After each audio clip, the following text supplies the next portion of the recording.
A raised hand marks the impossible figure waiting in the firelight, 400 million.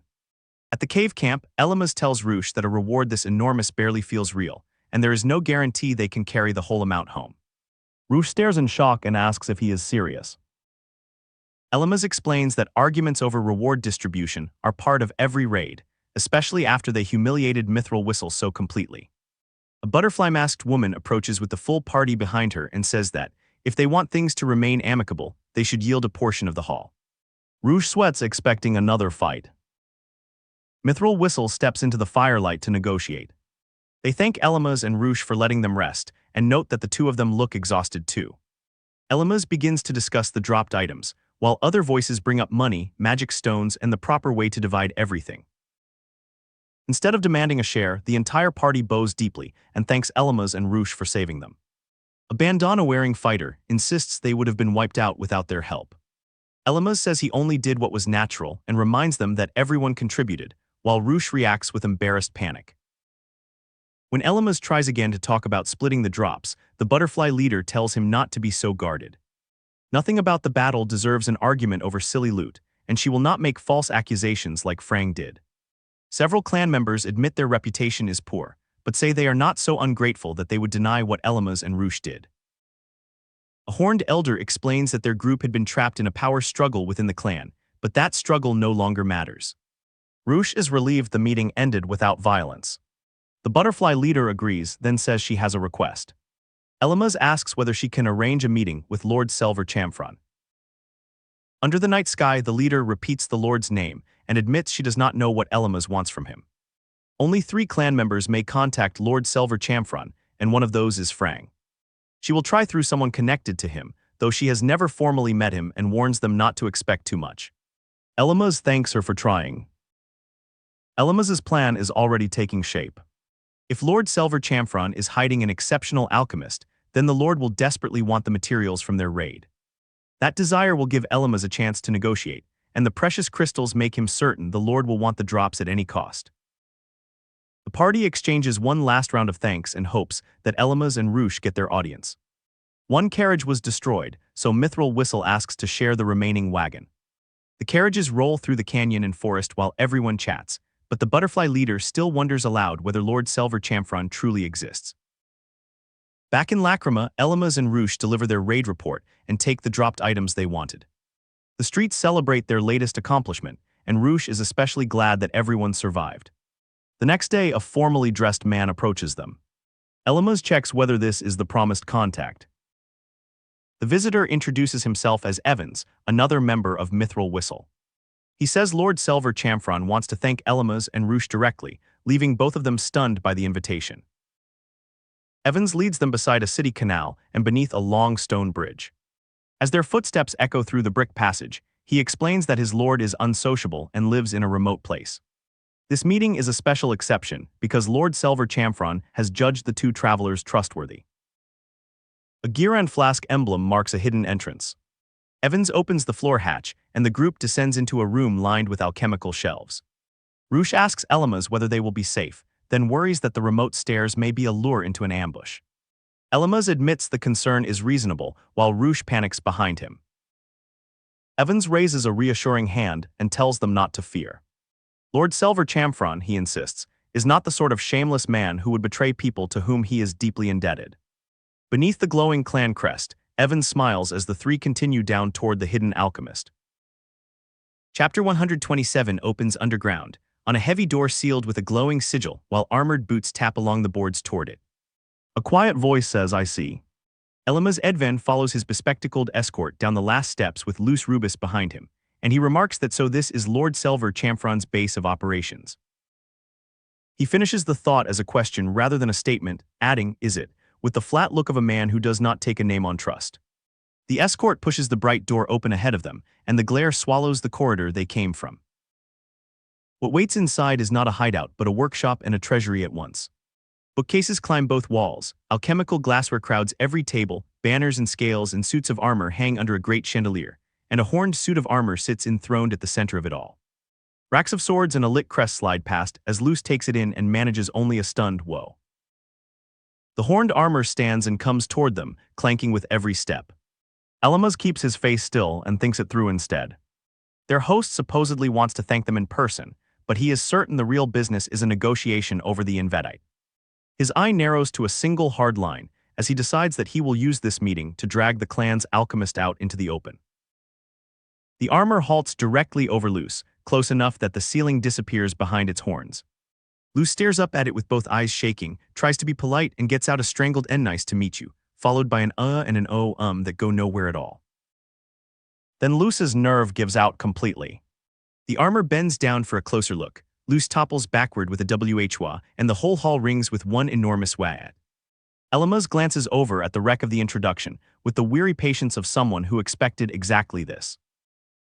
A woman in a pale coat walks in past both of them while they are still yelping, and says she did not expect that they would actually make it this far. She settles into a chair with a teacup, finishing the sentence with "my dear customer." She is the clan leader of the mithril whistle, Karith Heats, and she notes that they are already meeting again. Elma answers with a level "oh, I see," while Luce shrieks that she is that shopkeeper. Elma puts the rest together out loud.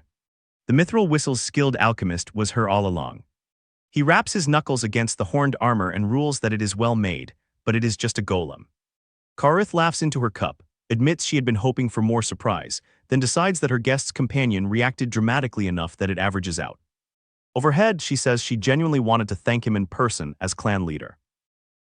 She reaches back to the raid itself, to her people tagged with poison and pinned by the beast, and tells him that he judged her subordinates could not escape and chose to defeat the enemy rather than retreat. For that, she says she is truly grateful. She also explains the strange venue. She prepared their meeting place herself out of fear that the talks would otherwise be leaked, and she apologizes for summoning them all this way. Elma turns his head and observes that she is awfully trusting of them. Karith's answer is easy and unembarrassed. Well, you see, she had Evans look into him first, and the memory of a busy tavern floats behind the admission while her hand rests at her chest. Elma goes still inside. She knows his lineage. Reclining on her sofa across the wide room, Karith finishes the reasoning without any threat in it. She figured that a fellow noble exile would not be quick to spread rumors. The polite conversation now has a grip on both ends. So he asks it plainly. She is from a noble family too. Karith lowers her eyes over her glasses and names herself the fifth child of Count Hillman Heats. She fills in the rest for a listening Luce. Her mother was the Count's third wife, and since she was not anything amazing, the main wife shunned her until she left home. The name lands hard on Elma's, who repeats it privately, the Heats family. Karith spreads one hand and closes the account simply.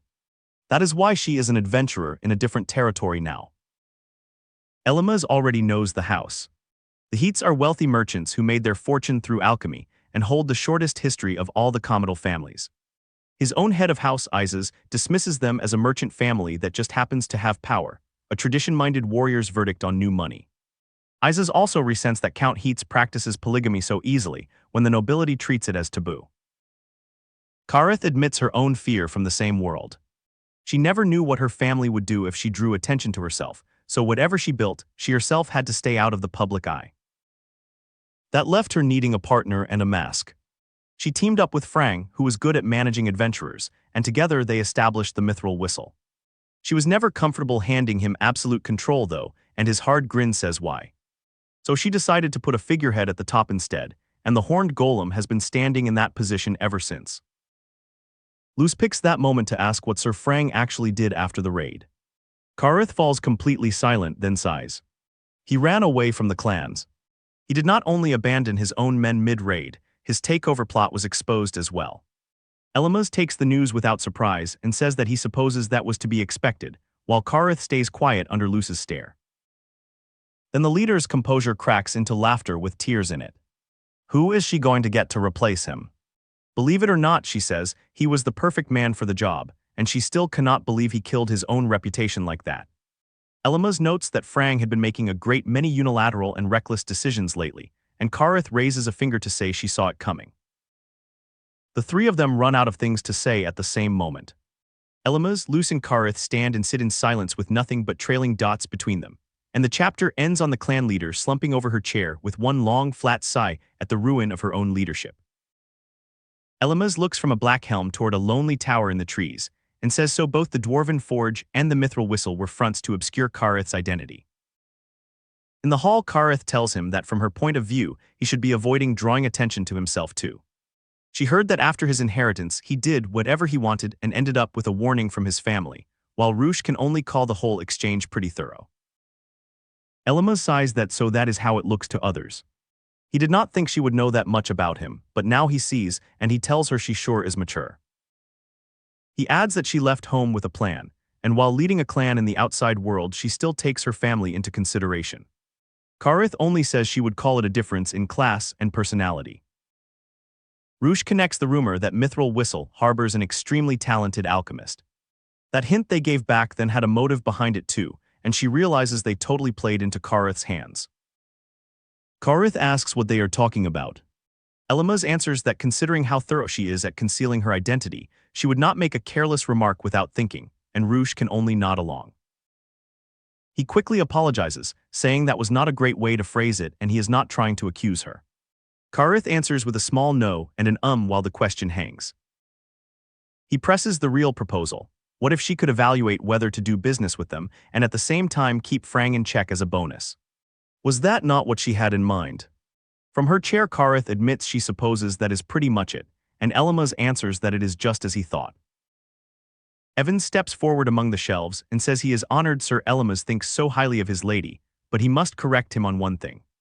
When she can no longer hold back her desire for recognition, she has a bad habit of bringing up Lord Selver Chamfron to anyone and everyone.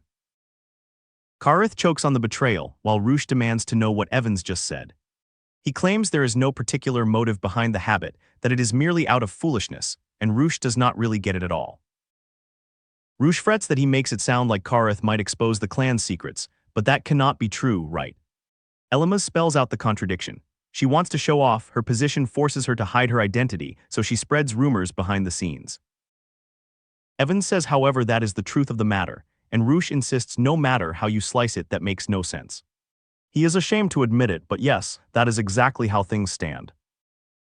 Elma's deadpans that so she goes to all that trouble to conceal her identity only to reveal herself, while he tells Roosh to have mercy as Kareth collapses in a comic crash. Kareth whirls on Edvan and demands what he is thinking, how he could shame his master. He recalls that in the past when she asked him he was so loose-lipped, and now she blurts that she works so hard but no one praises her, that she is bored when she is supposed to be hiding, and that it is more satisfying to be discovered.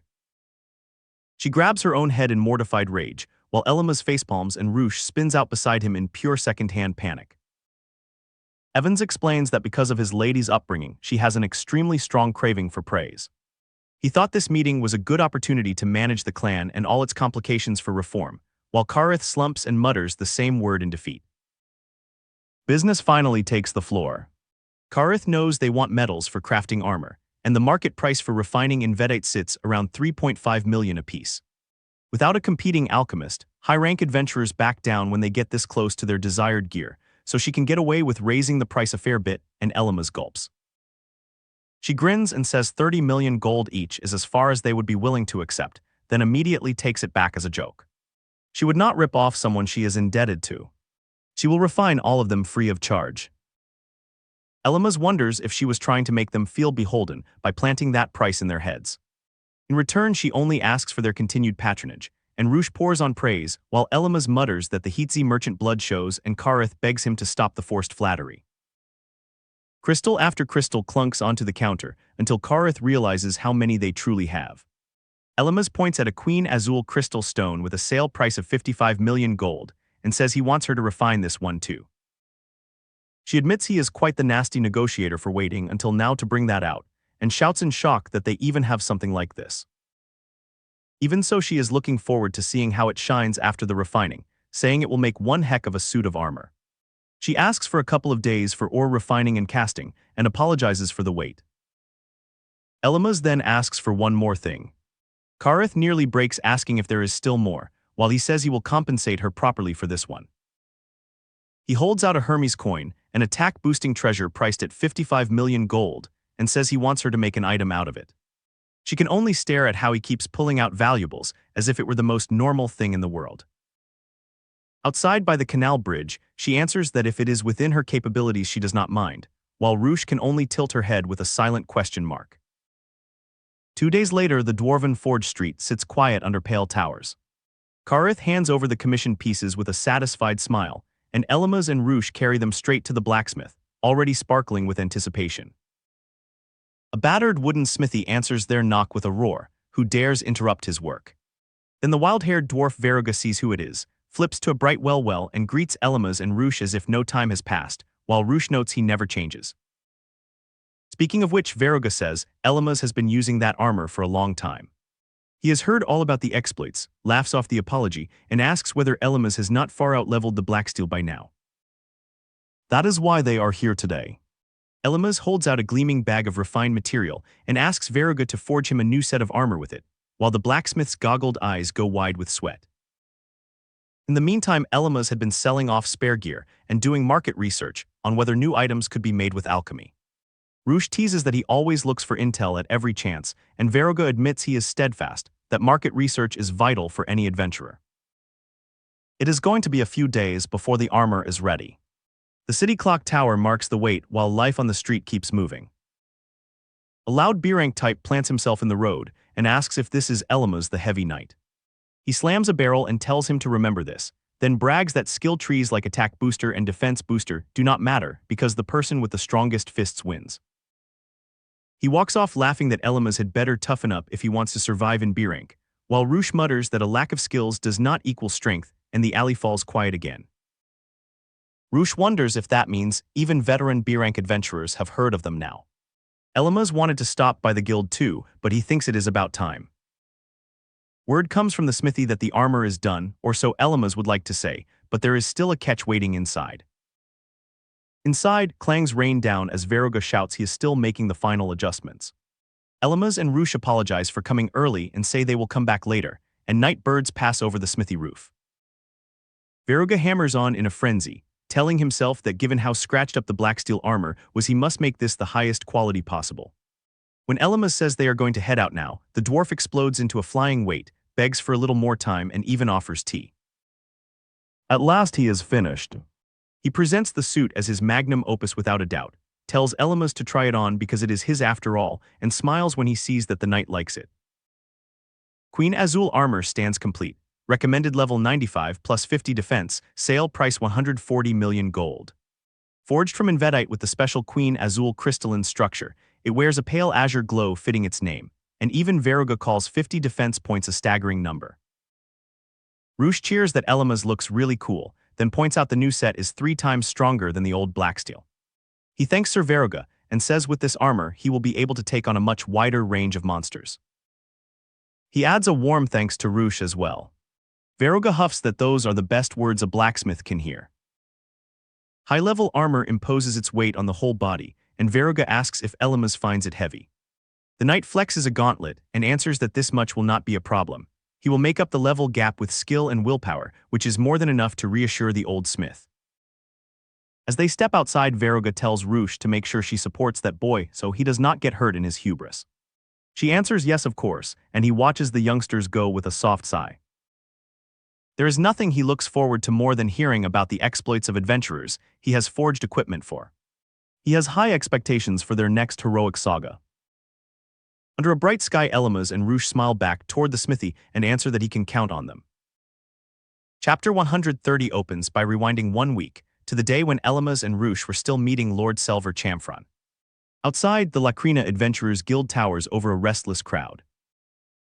From the upper gallery, Lady Halen bellows for silence, and the hall freezes until an aide says they are ready whenever she is. The guildmaster strides onto the floor and calls attention to every B-rank adventurer. Are they satisfied with their standing? Do they not crave riches and honor, more opportunities to wield their power?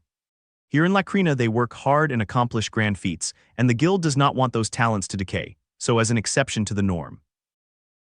She hereby declares they will be holding a special test for promotion to Pre-A rank. The hall erupts in cheers and shock as the new title lands like a thrown gauntlet. Going back to the present, the forest path is quiet after the armor handoff. Roosh suggests they call it a day because the new plate must be heavy, then laughs that Elmas really is diligent. He answers that they have not been able to visit the guild in the past few days while bouncing between blacksmith and alchemist, so he wants to go see if anything has changed. Also, the investigation into Dreamgod's vanguard might have turned up something new.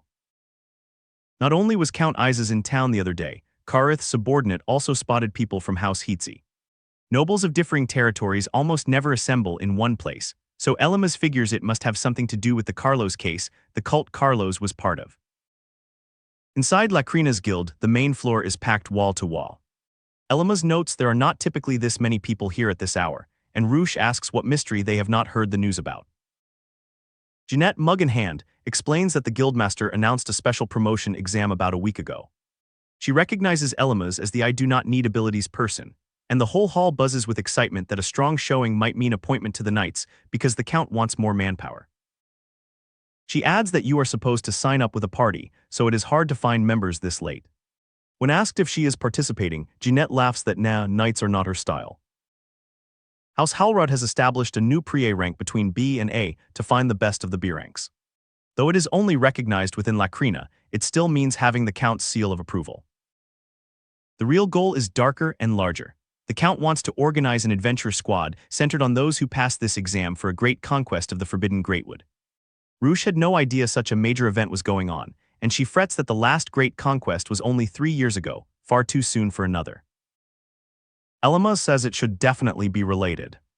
They must have found a connection of some sort between the cult and the Forbidden Greatwood, and Roosh hopes aloud that it does not have anything to do with the cult after all. His thoughts darken into a storm of names and warnings. Ulxero's god of creation, Zork, erase humanity, reincarnation, knowledge from beyond this world, the duty of one born as a noble, an abnormal skill build, and the note that the Forbidden Greatwood and Dreamgod's vanguard may be more dangerous than everything thus far. Roosh suddenly proposes that in that case, they take the special promotion exam together. Elma starts to protest, but she admits she does not really understand how it feels to fight for the kingdom out of duty the way he does. What she does know is simpler and fiercer. She does not want to see people in front of her getting hurt, taken advantage of, or killed. Elma softens, says her name, and thanks her. He decides they will go through with it, even as the guild hall fills with other parties already forming under the chandeliers.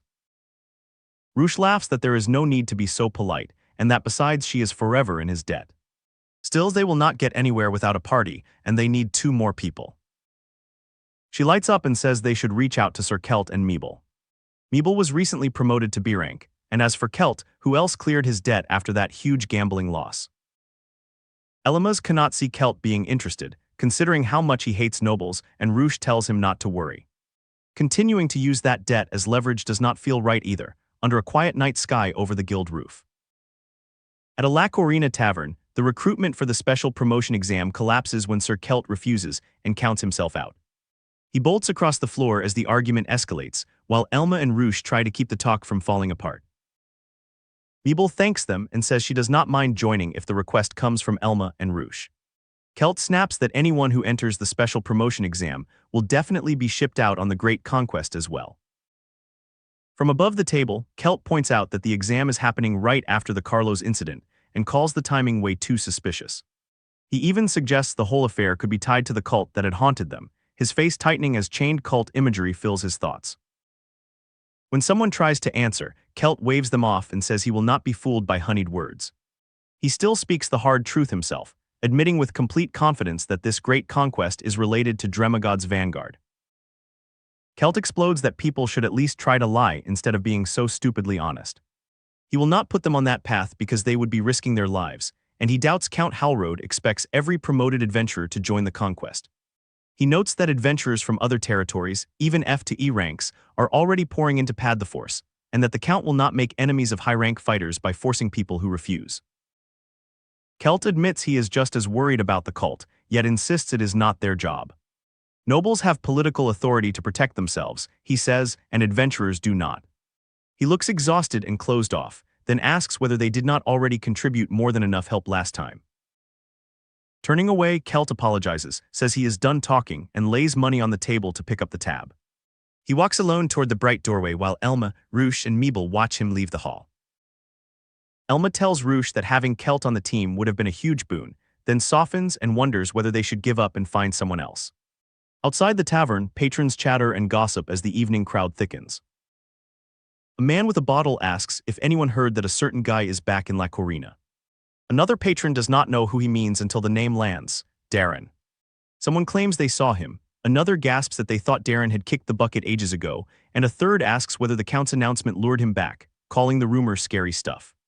Kelt freezes in the street as the name sinks in. At the table, Elma, Roosh, and Meeble jolt when Kelt suddenly erupts. He seizes a bystander by the collar and roars that Darren came back to La Corina, while the terrified man stammers that he only heard a guild rumor and does not really know. Elma and Meeble haul Kelt back as he huffs and glares. Someone asks what has gotten into him while the bystander scrambles away over a bench, muttering about the problem, and the group struggles to hold their friend down. When the murmurs settle, Elma asks whether Darren is someone Kelt knows. Kelt answers that Darren is the man who taught him the basics of adventuring and the bow, his face tight with old rage. In a sunlit flashback, younger Kelt draws a powerful bow his late father left him, a treasure he once owned and trained with every day. He admits he was not high-level enough to use it properly at the time, yet he still wanted to master it one day, believing that was the only way he could pay respect to his dad. Then Darren showed up on the training path, a fellow hunter class who acted all buddy-buddy and claimed their class lacked firepower. Even back then, Kelt had already heard guild rumors that Darren was a dangerous man. Kelt says he sensed from the start that Darren meant to prey on a new adventurer, but he decided to go along and use him anyway. Instead, he was forced into endless grunt work and dangerous jobs while most of his earnings were taken away. And when Darren was in a bad mood, he beat Kelt in the name of discipline. Even so, Kelt worked himself to the bone learning how to survive as an adventurer. Darren taught him skill trees, archery, martial arts, and how to use a knife, along with the bitter lesson never to trust his peers. One rainy day, Darren stood soaked in the doorway, lowered his head, and said he desperately needed money as soon as possible. Kelt was still a naive kid then, not in any position to refuse, and the shock of that bow struck deep because Darren was the only adult he could rely on. It was rare for Darren to act humble, so Kelt caved. He pawned off his father's keepsake to get the money, and that same day Darren disappeared from La Corina while Elma's group later listened in silence. The crime was traced back to Darren after he stole and sold a victim's items. He had simply killed a fellow adventurer in a dream hole. Elma realizes Darren knew he could not get away with it, so he decided to wring one last thing out of Kelt before he left. Kelt screams that only an idiot would think everyone would forget after 5 years, then smashes his bottle on the stone and vows that he needs to kill Darren with his own hands. Roosh and Meeble react in horror as they learn the person Darren murdered was his own drinking buddy, a good-natured guy. Elma's face hardens as he delivers his verdict. Darren is human scum, he says, the lowest kind of criminal. Broken glass still litters the street after Kelt smashed his bottle. Looking at the hunter's haunted face, Elma says he can kind of understand now why Kelt never trusted other adventurers, while Meeble and Roosh stand with him in the quiet square. Kelt sits on a crate, lowers his head, and asks Elma's to let him join the party. He will take the special promotion exam. Elma answers that he would really appreciate that, but he has to ask whether Kelt is sure. Kelt does not know why Darren came back, yet he is certain it has something to do with the exam. A wanted poster for the Dreamhole murderer still lies on the ground. At the time, the incident was big news, but the guild would not spend time and resources chasing a criminal who had fled to another territory. Darren is not going to appear randomly in public, Kelt says. He is bound to show up at the promotion exam because that is his target. Elma challenges him, asking whether he is really going to believe a drunkard's gossip and suggesting the witness might have been mistaken. Kelt's answer is pure steel. He will make Darren confess to everything, then slit his throat himself. It is revenge for his father's keepsake and for Geese, who was a real brother to him. Meeble and Roosh call out to Sir Kelt in alarm, while Elma goes grimly silent under a sky full of circling birds. At the Dwarven Forge, Kareth greets her dear customers and already knows they are taking House Halroad's exam, joking that she should have expected that from the secret leader of the Mithril Whistle. She says she will not interfere, but she cannot imagine Elma's family would approve, and she stammers when asking whether they are planning on joining the Great Conquest. Roosh panics and asks what Elma will do if he runs into his father. Elma explains that Count Ises and Count Harden are mortal enemies, so if he stands on Count Harden's side, there will be no opportunity for contact with anyone from his family. Kareth snaps that she did not want to hear how he meddled with another territory's guild and merchants, and then spread rumors taking credit for his feats, and that it really hurts when he points that out. The table dissolves into bickering about who got scolded and what was wrong until someone notes, the exam is in 2 days. Elma cuts through the noise and says he would like to pick up the items he requested.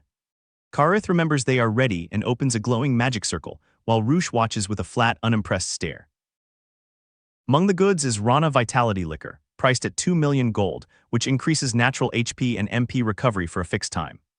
Karith notes that Elma sure knows some unusual items. In Magic World, healing was mainly done with skills, so the main purpose of recovery items was to raise natural regen rate. Roosh sweats at the murky bottle and asks if she is supposed to drink this too, then mutters that she does not even know what Rana means. Elma calmly pays from a heavy pouch and says you can never have too much Rana's Vitality Liquor. As requested, he wants 14 million gold's worth, and he asks Karith to please craft more whenever she has time. Karith then sets aside a winged bottle for the Pierrot lady. Roosh lights up at how pretty it is and asks if it is a drink for her, then shrieks when Karith warns her not to drop it because the item is worth 70 million gold. Roosh clutches the bottle in a panic while Elma sighs in relief that she did not smash it. She asks whether it was made from what the scarab dropped, and the label confirms it: Hermes' Luck Potion, an elixir from a lost civilization coin that brings blessings from an angel of fortune and wealth, sale price 70 million gold. Elma tells Roosh to hold on to it.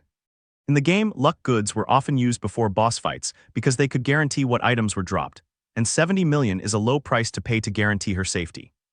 It boosts luck, albeit only temporarily. Roosh stammers that she cannot accept a 70 million gold consumable. Elma smiles and says he will feel safer too if she is holding that, and that he will be counting on her when the time comes to use it. Roosh answers that she understands and will use the potion to save him from an emergency, then steels herself with the thought that Sir Elma's is counting on her. With their items secured, Elma says all that is left to prepare for the exam is the next step. He opens his Heavy Knight skill tree at level 83 and notes he has 10 skill points left.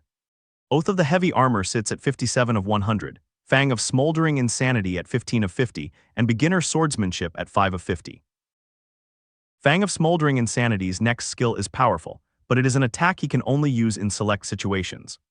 Oath of the Heavy Armor's next skill supports the vicious Heavy Knight playstyle from Magic World, yet he does not have enough points to unlock it yet. Grinning, he wonders whether he should follow the standard strategy or save an unexpected skill for a decisive moment, while Roosh mutters that Sir Elma's loves buying, selling, and skill points. On an evening walk past street lamps and grand facades, Roosh says come to think of it, and asks whether Sir Kelt is okay. She has never seen him like that before. Elma apologizes for zoning out and says he was thinking about something. Privately, Elma admits something felt off about Kelt when he was talking about Darren, and that it is bothering him. Roosh watches him with quiet worry as the thought settles. A carriage thuds along the road. Elma rides with Roosh, and with Meeble and Kelt as well, heading to a remote area of the Count's territory known as the Forest of Selection, where the special promotion exam waits. The party's carriage reached House Halroad's remote hinterlands and stopped at the Forest of Selection. Elma recognized the enormous enclosed wilderness as the examination site. He apologized for dragging Kelt and Meeble into the plan, while Roosh treated access to a noble family's training ground as a rare opportunity worth the difficult journey. Meeble tried to sound cheerful, but worried she had been promoted merely to provide enough adventurers for the exam. She asked Kelt to reassure her, yet he remained silent and withdrawn. Finally, Kelt asked Elma how Darren could possibly be connected to Carlos and the cult they were investigating. Elma explained that Carlos had been tracked after committing robbery and murder. Darren's similar criminal history made him an obvious target for cult recruitment. If the Great Conquest included an investigation into the cult, Darren might enter the promotion exam hoping to earn approval from powerful nobles and rebuild his position. Kelt erupted at the thought of Darren receiving a noble pardon after everything he had done. Elma told him to calm down and reminded him that the sighting itself might have been mistaken. Kelt reluctantly admitted that a false report was still the most likely explanation, though his anger continued to simmer beneath the surface. The candidates assembled before the huge gate of the Forest of Selection. An official welcomed them to the special promotion examination and explained that the underground ruin was normally restricted. Anyone who found the challenge too frightening could leave immediately, because entering before they were ready could easily cost them their life. Each party received a map and 2 conditions for promotion. First, they had to reach the deepest section, locate a stone monument holding a black shield, and retain the magic stone embedded in it. Second, they had to defeat a monster of level 75 or higher somewhere inside the dangerous forest. The requirements shocked many B-rank adventurers, who complained that level 75 sounded more appropriate for A-rank fighters. The official refused to soften the test. Elma watched the nervous crowd and the dangerous veterans among them, knowing the ruin would punish anyone who assumed the promotion was a free reward. Kelt searched the candidates for Darren, but instead spotted notorious figures such as Lazar the Throat Slitter. Roosh warned the others not to become involved with people surrounded by violent rumors. Elma asked Kelt what he was watching, and Kelt said he still could not find the man he came to confront. Kelt promised that once the examination began, he would stop searching and focus on the party's survival. Elma accepted the answer but remained uneasy about his obsession.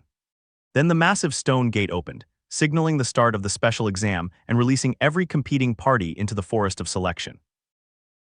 The special examination began, and every party entered the forest of selection with a different map toward the same distant goal. Kelt led Elma, Roosh, and Meeble through the trees. Elma still thought about Kelt's promise to switch his focus, but followed the archer's route while watching for any sign that revenge might overtake the mission. Elma pointed out that all candidates were heading for the stone monument, so waiting near the common objective might help Kelt find Darren. He could also question the overseer about the participants later. Kelt appreciated the concern, while the group admitted they did not know how many level 75 monsters the forest actually contained. Roosh confidently said that having Elma beside them made the challenge manageable, and Kelt agreed that cooperation gave them a real advantage. Their map led into the Cobalt Copper Mine area, where numerous hidden holes created perfect ambush points. Kelt warned everyone not to trust the apparently empty path.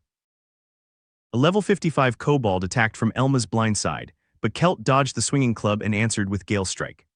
The quick technique sacrificed some damage for speed, letting the archer punish the ambusher before it could recover. Another kobold rushed Elma, expecting the heavy knight to be helpless without a raised shield. Elma activated Rampart Reflection and intercepted the close attack, dealing damage through his defensive power once the enemy was suppressed. Kelt and Meeble were startled by the unusual response. Elma explained that he had only fulfilled the skill's conditions, then pushed the party onward before more creatures emerged from the mine. The route entered the slime waterway, where poison slimes, slime eaters, and rana slimes filled the wet caverns. The party cleared the lower-level monsters efficiently. Then a level 71 warp slime appeared behind Roosh, crossing the battlefield without warning and forcing the group to react instantly. Elma shouted a warning as the warp slime lunged. Roosh moved on instinct, and the others shifted into their familiar formation. Elma smashed the monster aside with Shield Bash, creating the opening Roosh needed to drive her own attack into the exposed body before it could warp away again. Roosh finished the assault with Dragon Slayer Drive, while the rest of the party controlled the remaining slimes.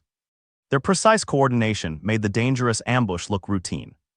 Even surrounded by monsters close to the examination threshold, Elma's group proved they had the skill, trust, and experience expected from fighters approaching A rank. The party makes steady progress through the forest toward the Temple of Oblivion. Mabel still has plenty of magic, their potions remain unused, and everyone appears to be in good condition.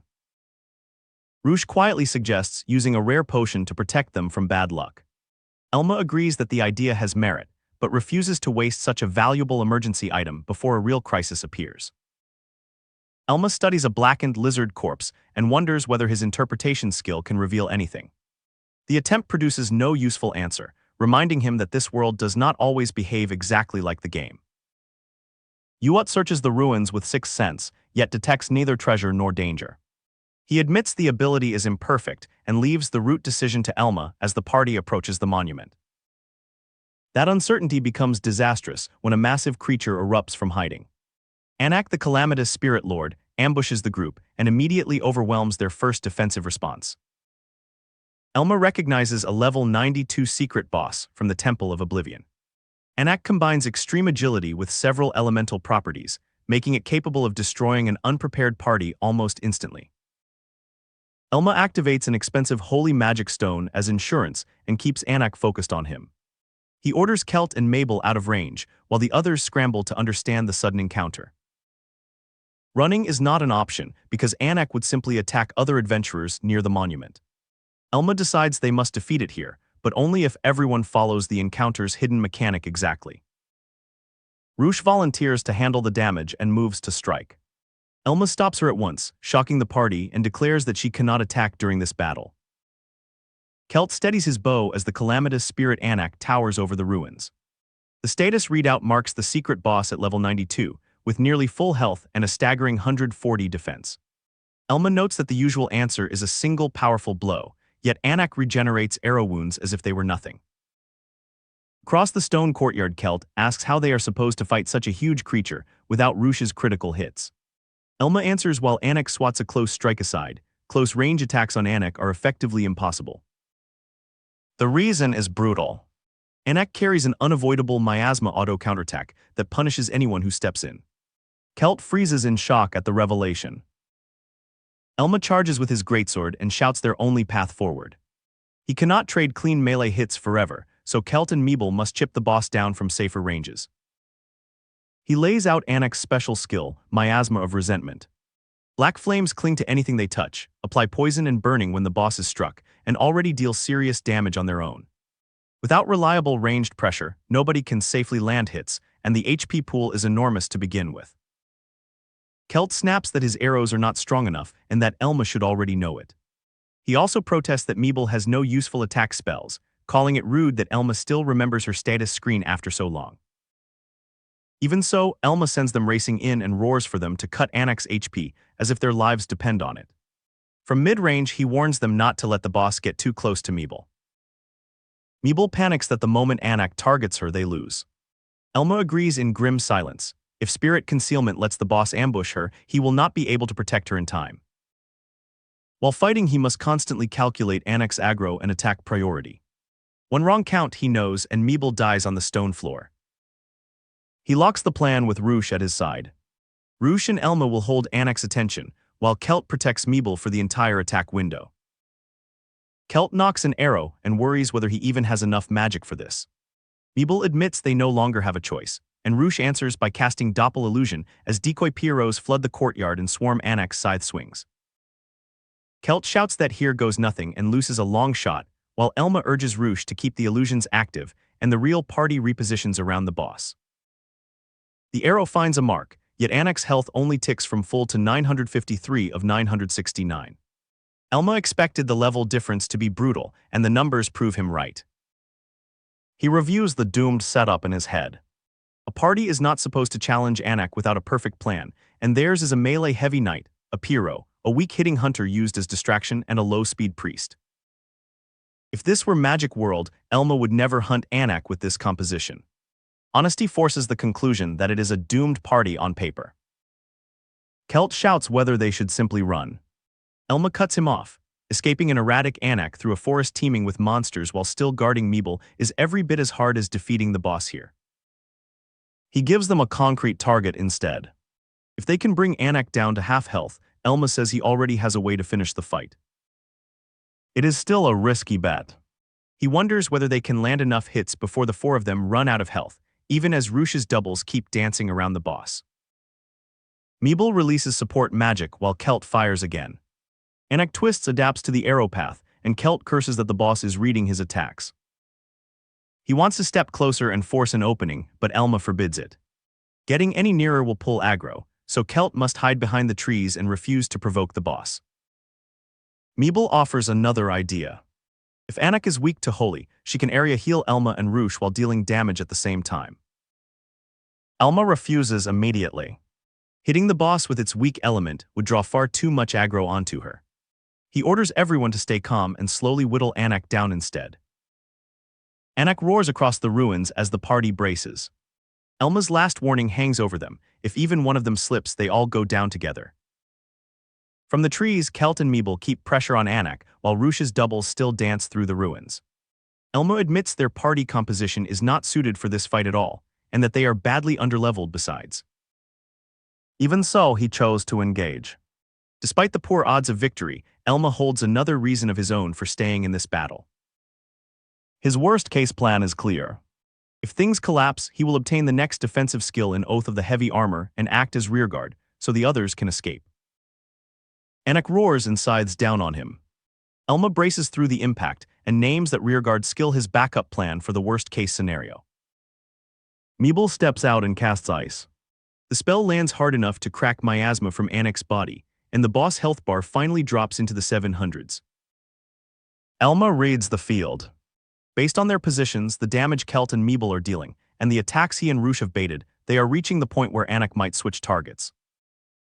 He orders Kelt to fall back for a moment, so both archers leave Anak's active cognition. Kelt still panics that they have barely dealt any damage, and that these small hits will never finish the boss. Then Anak vanishes from the courtyard. Elma names the skill at once, Spirit Concealment. He managed Kelt and Meeble's aggro perfectly, which means the hidden boss is no longer locked on them. Roosh freezes as she realizes something is targeting her next. As a non-attacking tank, Elma knows how easy it is to lose the enemy's focus. He turns and screams that Anak is right behind Roosh. Roosh springs away as the scythe tears through leaves and stone. Anak chases her in a tight arc, and a massive hand nearly crushes her before she can grab a branch and swing free. The next swing still clips her with a brutal smash.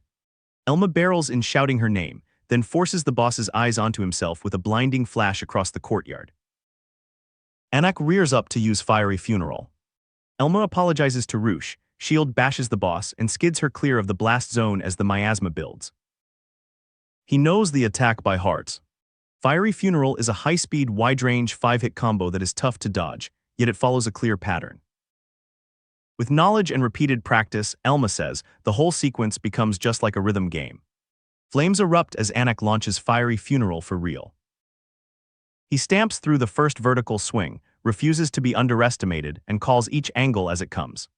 Slash, whoosh, and Magic Guard stack as he tanks the remaining blows one by one. When the combo ends, both frontliners are left gasping with critical health. Roosh and Elma wonder aloud whether they still have any chance at all. From the treeline, Meeble answers with Area Heal. A holy circle blooms over the ruins, restoring the collapsed front line in one stroke while the same light burns into Anak. That skill heals both of them while dealing damage to the boss, the perfect reset after a Yprisk exchange. Yet the cost is immediate. The moment Anak turns its skull toward Meeble, they have no hope of winning. Anak's skull turns fully toward Meeble as Chapter 138 opens. Elma insists she did nothing wrong, while Roosh and Kelt freeze at the sudden aggro shift. He owns the collapse himself. Everything went downhill because he failed to dodge Fiery Funeral, and now the boss is locked onto Meeble. He screams for Roosh to run toward the other two. Roosh answers okay and sprints. Even if she tries to help, Elma knows there is little she can do, so he is putting the three of them together so they can flee. That, he decides, is the optimal solution. He plants himself in Anak's path and swears he will not let the boss go that way. A flash dive carries him into range, and he stomps down with Shadow Stomp so Spirit Concealment cannot activate. Elma tells the others to run to the target destination while he serves as the anchor. Meeble and Kelt flinch into motion as his boot drives the skill into the stone. Roosh hesitates with a confused huh. Elma knows her personality too well to believe she will simply obey that command. He warns that if she stays, Meeble will die, yet he also claims he has a plan that can buy time and still let him get away safely. Kelt curses, grabs Meeble, and shouts that they are going while Elma yells for them to help her escape. Roosh whispers Sir Elma's, torn between loyalty and the order. She calls it unfair that he uses the exam and the decision to fight Anak as his argument, because those choices were always his. Even so, she turns and runs, saying that is fine. Elma watches her go, then braces as Anak looms over him alone. He parries a heavy scythe arc, weathers a miasma fist, and his health bar plunges into the critical range while he holds the line alone. On the escape path, cursed beasts erupt from the forest. Roosh cries out for Lady Meeble as ice magic freezes one monster mid-charge. Kelt has no choice but to fight, slamming attacks into burning, horned beasts while Meeble rushes to support him through the heat. Meeble panics. Kelt snaps that if she has time to panic she should hurry and heal him instead of taking a hit. Back in the ruins, Elma taunts Anak to pay attention and vows to fulfill his role as a heavy knight. He knows Anak is only giving him the time of day because Shadow Stomp is active. He needs a chance to obtain his next defensive skill, and when his bone shield shatters he answers with Life Shield. Still needing to buy the others time, Elma activates Dragonridge Deathgaze. Glowing eyes lock as he and Anak trade the next lethal exchange. Anak aims for his foot. He twists free, clashes scythe against sword, and rides the impact even as poison and burning status light up across his body. Now everything depends on how long Shadow Stomp will hold. High above the courtyard, Roosh vaults back into the fight and shouts the shared goal.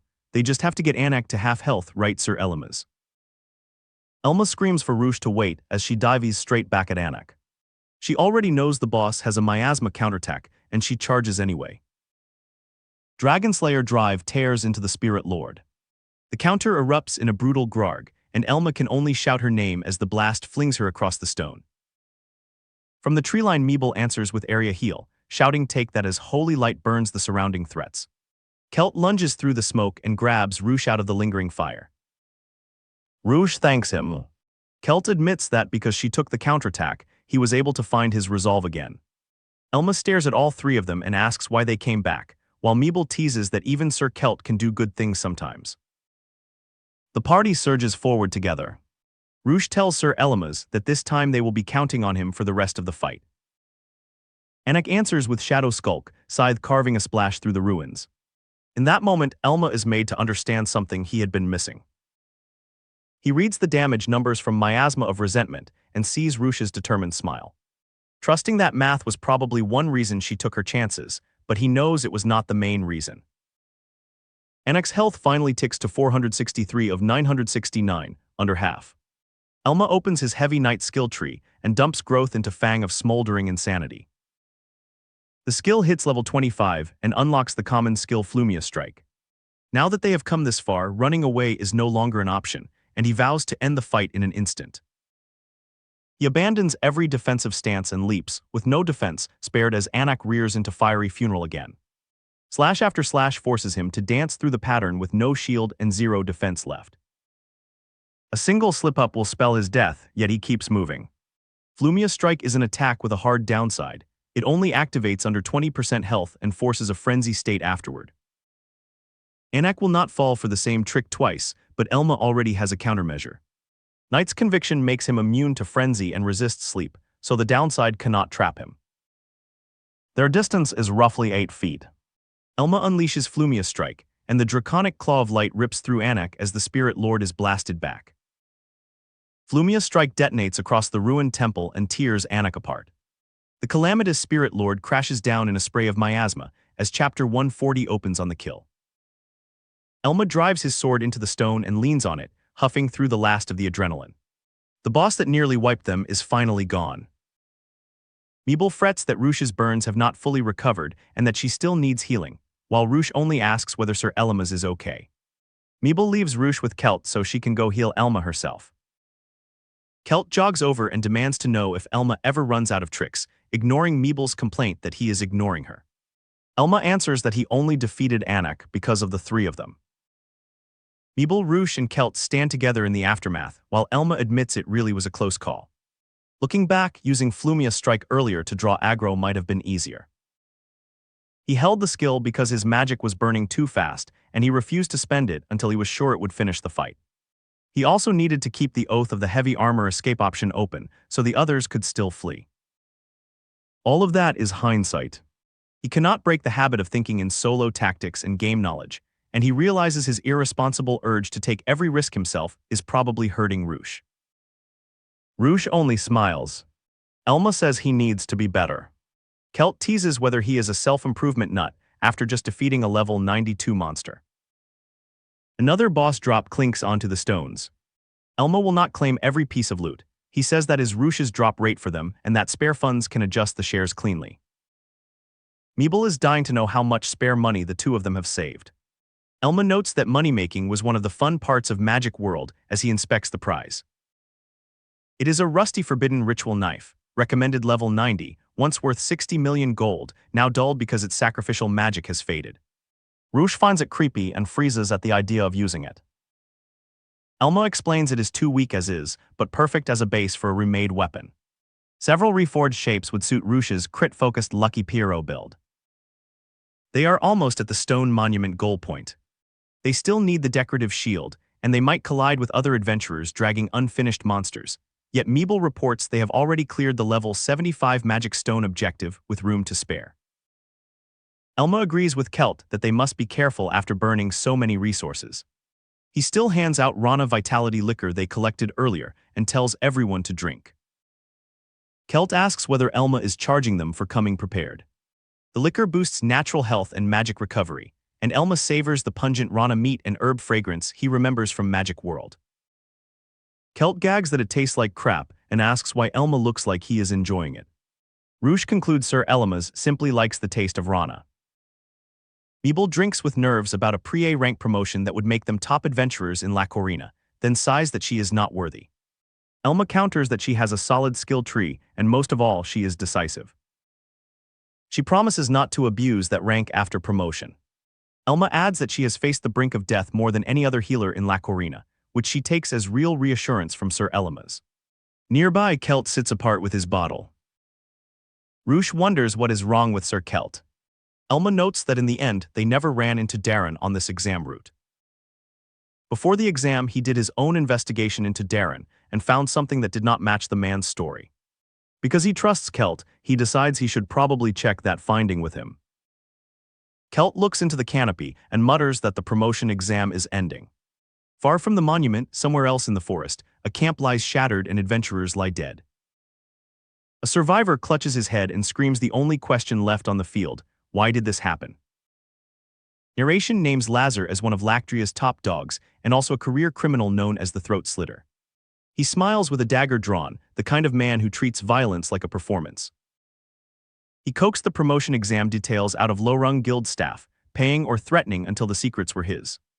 Then he used that information to attract rogue adventurers who would never have been invited. Against the rules, he planned to tackle the exam with multiple parties at once. Standing before a barbed fence, Lazar derived real pleasure from manipulating and outwitting everyone around him. Now that plan is collapsing. Lazar clutches his head and asks whether these opponents were supposed to be at least B rank, stunned that a full group of 10 could be totally unmatched. He made a miscalculation this time. Bodies lie among the trees and wreckage, while a poisoned survivor foams at the mouth, and another falls with an arrow through the chest. A dying man gasps as red Rana poison sets in. Nearby, a dark-haired hunter girl hums to herself and names the stubborn 8th Pocker, then watches another victim scream and fall while a companion stands frozen among the trunks. Among the adventurers Lazar had lured into exploit, none were ready for this hunter. She flips through the trees and tells a hiding target that hiding was the worst move they could have made. The crybaby 9th Pocker hangs himself, cornered from a tree. The hunter's narration coolly counts another kill, while her fingers close around a small insect-like charm. Lazar reels as the hunter explains that Hunter's code includes a perception skill that enhances the senses. Cornered and furious, he leaps with daggers out and demands to know what the hell she wants. Close on his terrified face, he screams why she is killing them. From the shadows, she answers that she was after information on the exam and did not want to snoop solo and get caught, since taking the exam alone would have drawn suspicion. She spreads a hand and tells him his group of schemers was just what she needed. Lazar charges, roaring that she thinks she is better than him, and steel flashes as he is cut and driven back. Arrows or thrown blades streak through the canopy. Lazar is forced through the trees in a desperate rush as the hunter's assault continues without mercy. Elsewhere, Elma's party gathers in a ruined colonnade after the Anak battle. Someone reports that they have recovered 70% of their HP, and blonde Elma in heavy armor tells everyone to get moving. They walk a lantern-lit path through the forest. Kelt, the spiky-haired archer, notes that the stone monument is just ahead, and jokes that it was nice of the examiners to put down easily recognizable landmarks. Unseen among the trees, another figure watches the party pass and tightens a grip on a weapon. An ambush is already forming around their route to the monument. On the path, Elma calls out to Kelt and says there is something he wants to check. Kelt answers casually, asking what it is, while Elma admits he did a little digging on Darren and heard something concerning. Elma's thoughts hold that the Anak fight reinforced how trustworthy Kelt is. He was not going to pry, but instead of keeping a slight doubt in his mind, he wants to talk it out face to face. Furred boots crunch on the path as the two walk ahead of the others. Elma says Kelt probably should have asked before the exam, and Kelt shrugs that whatever the issue is, he wants to know what is wrong with Darren. Elma's face hardens. He recounts that Kelt was accused of aiding in Geese's murder, and got into a fight with an adventurer at the guild a few hours before pawning the bow. But Kelt had told him he only got the money for Darren because he did not know about the incident. Elma now sees a minor inconsistency in that story and begins lining up the evidence in his head. A remembered pawnbroker says that by the time that guy showed up, rumors that Darren killed someone had already been spreading, and he heard the kid helped with the deed. After compiling testimonies from the pawnbroker and adventurers active at the time, Elma realized the timeline in Kelt's account did not match. He watches Kelt's back on the path, weighing trust against the gap in the story. Even if Kelt was covering something, Elma doubts it would put them at odds. Still, he wants to clarify the discrepancy, and he knows there is a good chance they will run into Darren on this exam route. They keep walking under the trees. Elma's eyes suddenly go wide as the conversation hits a nerve, and Kelt whirls on him, seizing his armor. Kelt demands whether Elma is saying he was involved in Geese's murder. Elma answers that there is no way Kelt would do something like that, and that he is only trying to get the facts straight while Mabel and Roosh watch in silence. Elma presses further. When Kelt went to the pawn shop, he would already have known what Darren did, so Elma finds it hard to believe Kelt would keep obeying him after that without some deeper reason. Kelt snaps back, asking how many years Elma thinks it has been, and whether he would really piece together old rumors and gossip and believe those over him. Elma puts a hand on Kelt's shoulder and says he trusts him. But if he does not know the truth about the incident, Elma will not be able to help when the time comes. Kelt looks shaken as Elma holds that line of loyalty and demand together. Elma asks directly whether Kelt is really doing this to avenge Geese. A remembered witness says he heard about Geese too, and that Geese would only have met Kelt a few times. Elma cannot help doubting that Geese was the main reason for Kelt's enraged outburst. Kelt's eyes harden as he admits that Geese is definitely part of it, but not the whole story. Kelt explodes that Darren made him pawn off his father's bow and swindled him out of the money. That bow was the only thing his parents left him, adventurers who were busy and poor, and he barely has any memories of them as a family. Nothing is left of them. Even their bodies were abandoned in a dream hole, a dark swirling pit that swallowed every remaining trace. Elma listens with a clenched fist and a stricken face. Kelt laughs bitterly and says Elma does not get it. Of course he would not, because he grew up comfortably in a noble household, far from the desperation that shaped Kelt's life. Then Kelt drives the knife in.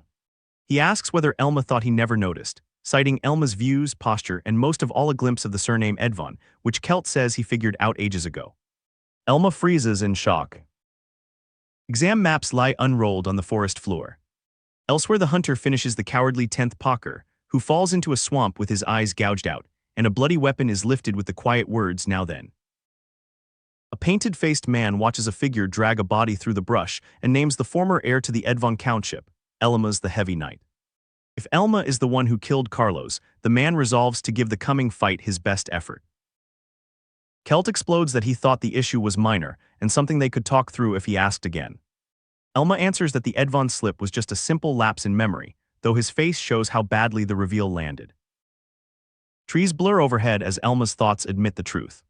He did not expect to step on a landmine by pressing Kelt about Darren, Geese, and the Edvan name. Mabel and Roosh rush down the path. Mabel shouts asking what has gotten into Sir Kelt, while Kelt and Elma still glare at each other after the argument. Mabel snaps that she does not know what they are talking about, but this is a monster-infested danger zone, and arguing like this could cost them their lives. She tells Sir Elmas that if he said something he should not have, he must go on and apologize too. Elma bows his head and apologizes. He says that when the time came he wanted to stand on Kelt's side without hesitation, and that is why he wanted the truth. It was nothing more than that, even though he knew the subject was not comfortable. Kelt sneers that the noble is a good actor. He will play along with Elma's sweet talk for now, but only because it would be dangerous to run off alone in this forest. The party walks on under the lanterns. Kelt mutters that he hates both this stupid test and pretending to be friends, keeping his bow ready while the others stay quiet. Roosh urges Elma to make up with Kelt and offers to go with him to apologize. The group moves along the fenced path in tense silence, faces closed and tired. Roosh asks what Elma said to Sir Kelt. Elma admits Kelt seemed really mad and that he was afraid about the incident, while Roosh again says they should make up and she will go along to apologize. Elma watches Kelt's back and thinks that if their trust deteriorates further, they may have a hard time getting out of this forest. Whatever he says now will only backfire. He remembers that before they came here, he had Kelt promise not to attack Darren unprovoked. Though indirect evidence said Darren was guilty, the guild treated the case as inconclusive and did not pursue him. If Kelt carelessly attacked Darren, he would become a criminal himself. Looking at how Kelt is acting now, Elma no longer knows whether that promise will hold. The archer's posture says the truce is already cracking. Roosh suddenly lights up and points ahead. She sees the stone monument over there and cheers that they did it, because all they need is to bring the shield back to pass the exam and become pre-A-rank adventurers. At the monument base, someone is already handling the decorative shield. Kelt freezes as he recognizes the man among the gathering adventurers, and thinks that of all places he had to run into him here. Elma recalls that Darren was a hunter just like Kelt, and that he acted all buddy-buddy when Kelt was still a new adventurer. The memory tightens Elma's face as danger rises. Kelt draws his bow to full pull and greets the painted-faced man. He asks if it has been ages and whether Darren still remembers his face. Elma curses as he confirms that man really is Darren. He warns that the city of Lactria does not consider Darren a criminal, and he begs them to try talking it out first. Kelt's gloved hands stay locked on the bowstring. Elma steps forward with shield raised and says he knows how Kelt feels, but Kelt must put down his weapon. Darren's face tightens with sweat while Elma holds the line between them. For a beat, the plaza is only drawn steel, a heavy knight and a hunted man. Kelt suddenly laughs and says he was just kidding. Then he needles Darren, surprised he managed to waltz into Lactria at all, knowing what a coward he is and how he must panic every time he passes someone on the street. Kelt says he kept thinking that if he ever saw Darren again he would give him a piece of his mind, though there is just too much to say. Roosh calls out to Sir Kelt in alarm as he keeps the bow trained. From the monument steps, Kelt calls Darren pathetic, while Darren's eyes go wide in fear. Kelt then softens and says it is okay, that he understands him. Elma stands ready on the cracked stones with shield raised as Kelt asks whether Geese's real murderer was not Darren after all. Kelt presses further, asking whether Darren had a reason for suddenly vanishing. Elma stares in shock and can only stammer what, as that question rewrites the entire murder story in one breath. Elma shouts Kelt's name as the archer keeps his back to the party and his attention locked on Darren. This is not the careful restraint Elma thought he had secured. Elma yells that this is not what Kelt said before. Kelt answers that he himself called Darren a murderer and that he has evidence it is true, as chapter 143 opens on their clash. From the monument plaza, Kelt lists Darren's sins. He was sneaky, violent, and despicable, and most of all a stingy bastard, while the rest of the party can only watch from the steps. Even so, Kelt says there is no way Darren could have killed his own friend, because that would be way too reckless for him. As Darren's former disciple, Kelt claims he knows better than anyone. Elma, Mabel, and Roosh stare in growing dread as Kelt's voice hardens. He says Darren knew the bow was his father's keepsake, and that he never got that bow back in the end. Kelt has not forgiven Darren for that theft. He admits he still has not, but he is sure Darren had reasons, so he will pretend it did not happen if the truth comes out. He asks why Darren could not have taken him along, saying he would have been fine with that. Then he spreads his arms and demands where Darren has been for the past 5 years. Elma pieces the past together. Kelt was probably aware Darren was under suspicion when he procured money for him, and the anger Kelt showed back then was real. When Kelt finally realized he had been betrayed, he was infuriated. Elma says he has an idea of what happened, and that Kelt had believed he was dealing with the kind of man who would kill a friend. Kelt hid from them the fact that he fully trusted Darren. That was because he was ashamed of how weak and foolish he had been, a stain on his pride he refused to let anyone touch. Darren is definitely a scoundrel, but for Kelt, who had lost his parents and had no one to rely on, Darren was probably like a substitute father. That bond makes the silence even crueler. Kelt snaps that Darren messed his life up real bad and must explain himself. He asks why Darren is not saying anything, voice cracking under years of held-back rage. Darren finally speaks with a crooked smile. He did not expect to find the kid from the slums together with that guy, meaning Elma, and the words land like a threat. Without warning, Darren strikes.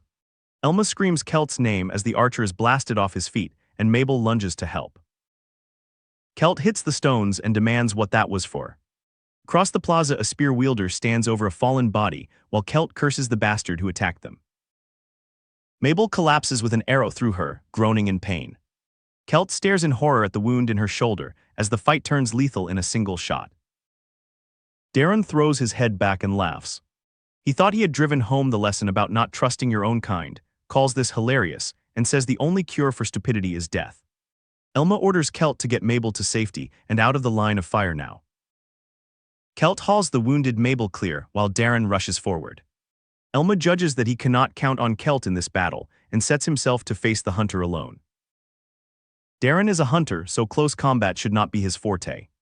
Elma grips his weapon and closes in, only for Darren to answer with speed instead of a fair trade of blows. Darren vaults away with an acrobatic leap and mocks that they will never hit him with that. Elma names the skill as Twilight Stealth and watches the hunter perch high above the plaza. Elma recalls that Twilight Stealth's underhanded tactics made it one of the most hated, toxic builds in Magic World. Darren taunts that it is a good thing they are down one after Mabel stupidly covered for that idiot, which only makes his job easier. He shows a wing tattoo and says that since they are only interested in him, he will speak plainly. Looking at Elma, he names him Elmas. Elma identifies him as being with Dreamgod's vanguard. Darren mockingly says how scary, they have him figured out, then admits he is a devoted follower of the sleeping god Oxeros and is here to avenge Carlos. Darren draws a monstrous bow and says he does not care if they see this, because they are all going to die here anyway. He prepares poisoned Archerus Adulata and promises to take them out quick.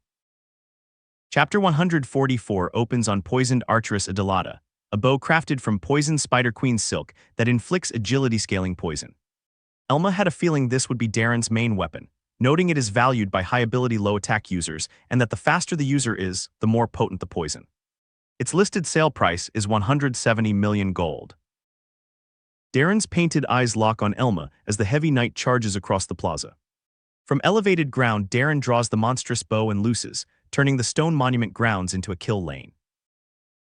Elma answers with Dragonslayer Drive, a blazing rush along the fence line. Roosh thinks she has Darren, shouting that she got him, but the hunter is already slipping the hit. A swirling afterimage burst erupts where Darren stood. Roosh cries that she could have sworn she connected, only to realize she swung through an illusion. From atop the monument, Darren mocks what a scary little lady she is for seeing a chance and going for a suicidal dive. He tells her she has more guts than the idiot Kelt watching from cover. Darren's feet leave a hazy image afterimage, a skill for quickly distancing while leaving a deceptive copy behind. Elma realizes with dread that Darren really is a typical Twilight stealth hunter. His kit stacks Hunter's Code, Twilight Circus Troupe for circus-like acrobatics, and Ninja Stealth for deceptive tricks and illusions. All three boost agility, which in turn strengthens Adulata's poison. Darren leaps from the monument as Elma tracks him through the trees. Because he has funneled every resource into agility and evasion, he will try to kill them with poisoned arrows rather than a fair melee. An arrow thunks into a monument crest as Elma dodges. He bellows for everyone to stay out of Darren's line of sight and keep a distance of 5 yards. Roosh answers that she got it. That spacing will let her reliably dodge while pressuring Darren with Grim Reaper's grip, turning their numbers into controlled harassment. From a high branch, Darren grins that they must be fans of drawn-out battles, which actually works better for him. He promises to take his time playing with them. Elma judges Darren is probably at least 25 levels higher, and unlike the Carlos fight, they are not prepared at all. Roosh notes they have the party size advantage, but that alone will not win this. Kelt stays with wounded Mabel under the trees, while Elma blocks another storm of arrows. He knows that if he lets down his guard, it will be over in an instant. Roosh weaves through the air as Darren fires again. Elma shouts not to panic, because getting hit even once will lower speed and make the victim useless for the rest of the fight. Elma recalls Twilight Stealth's losing condition, when its users attack aggressively, get deflected, and are left with nowhere to run. Darren only laughs and tells them to keep running without ranged answers. Elma steadies himself and says he has fought Twilight Stealth countless times in Magic World. That experience is the only real edge they have left.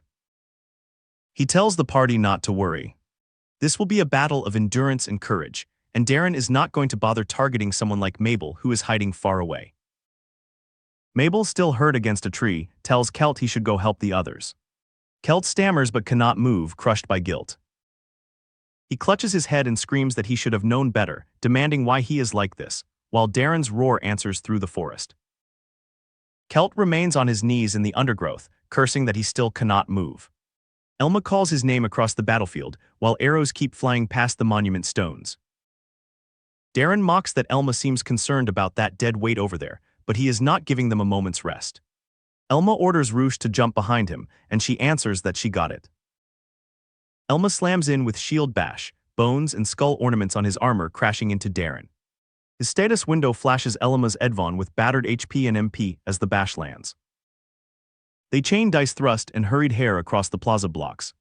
Darren sneers that they are so naive and that they are not going to hit him with that, even as Roosh and Elma keep the pressure. Elma praises Roosh for cornering him. Darren is caught off guard as Shadow Stomp seizes his footing, and he clicks his tongue at what a pain the root skill is. Steel clashes as Elma forces the bind. He tells himself he must keep his hold on Shadow Stomp no matter how hard Darren pushes, even while admitting the man is strong. Darren answers with Fire Ring Dive, an evasion skill from the Twilight Circus troop tree. He stretches through the air and grabs a high branch to tear free of the stomp.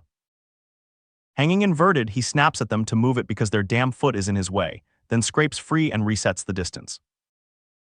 Elma curses as Darren zips clear. Roosh decides she just needs her attack to proc, lands dice thrust as a critical, and drives Darren hard into a tree trunk. Pinned, Darren first admits he is not so strong after all, then claims he only overreacted because he heard she had Grim Reaper's grip. He taunts that she could swing 100 times and a basic attack still would never hit him. Elma screams Roosh's name as Darren draws a Delata again and says it is time for the cute girl to fall. Roosh meets the shot and deflects it with a ringing clang. Elma and Darren both freeze in the shock of the parry. For a heartbeat, neither side owns the next move. Dust settles across the plaza. Elma and Roosh stare as a figure steps out with a bow drawn, and Kelt's voice names Darren. Kelt plants his feet and swears that Darren will die by his hand, finally choosing the fight he spent the chapter avoiding.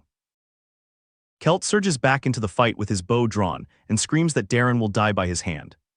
Arrows flash past as the calm stealth hunter barely bothers to look, already reading every shot. Chapter 146 opens on the pressure of that return. Elma notes it is good to have Kelt back, yet she can see how agitated the hunter has become under Darren's game. From behind, Elma calls Roosh's name and steadies her. She knows the Pierrot is impatient to finish this, but she also knows that impatience is exactly what the enemy wants them to feed. Roosh grits through sweat and fear. She is risking her life to close the gap, yet Darren dodges every strike, and she asks herself what she is even supposed to do against him. She still lunges with everything she has, voice cracking as she admits she cannot keep this pace forever. The longer the chase lasts, the thinner her options become. Elma refuses to accept a stalemate. Shouting over the battlefield, she insists there must be a way to break through Darren's perfect evasion. Roosh answers by vaulting skyward, body stretched thin above the cracked stone as a thrust spears up from the ground toward her flight path. Hurried hair flares as she threads between stacked crates and low obstacles, an arrow hissing past in a near miss while she forces the angle of the fight to shift.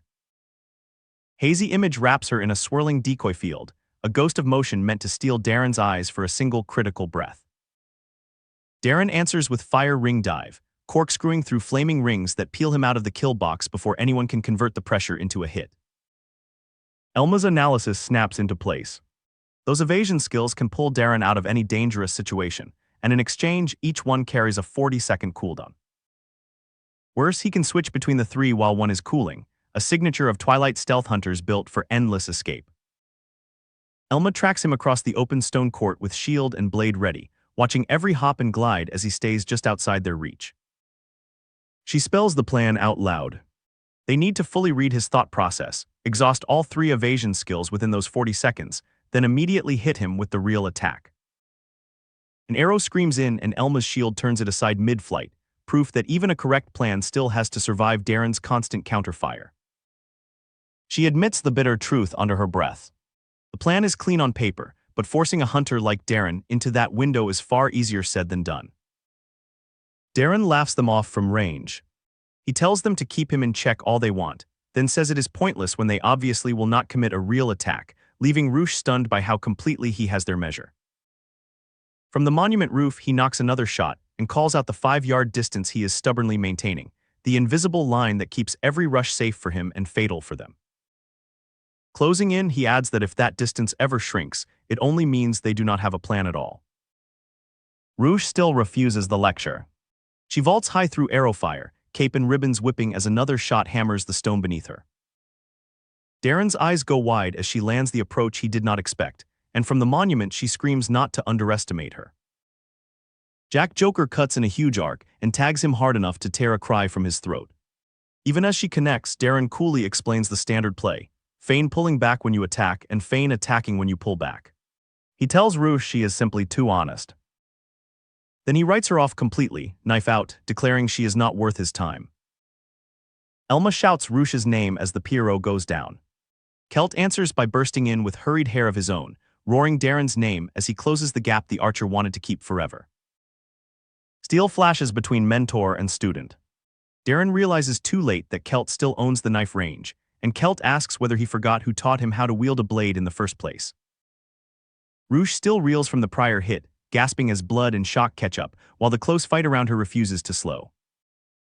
Darren is driven back with a raw shout as Celt keeps pressing, both men locked in a brutal exchange that strips away the luxury of pure evasion. Blades crash in a hard clang. Elma's eyes go cold and sharp as the party finally forces Darren into the kind of messy scramble he usually refuses. Hurried hair and shadow stomp fire together, a layered assault meant to pin his feet and steal his next escape. Darren barely slips the combination and admits how close it came, shock cutting through his usual sneer. Elma converts the opening into a shield bash that hurls force across the court and smashes him through debris in a violent bash. On the ground, he snarls that the shadow stomp was only a decoy, finally understanding how they almost broke his rhythm. Even so, Elma knows the cost. Forget landing 3 real attacks in a row, 2 is already hard enough against a fighter this slippery. She also has to accept that Darren is not only an escape artist. He is dangerous in close combat, knife and bow both ready under a hard white glare.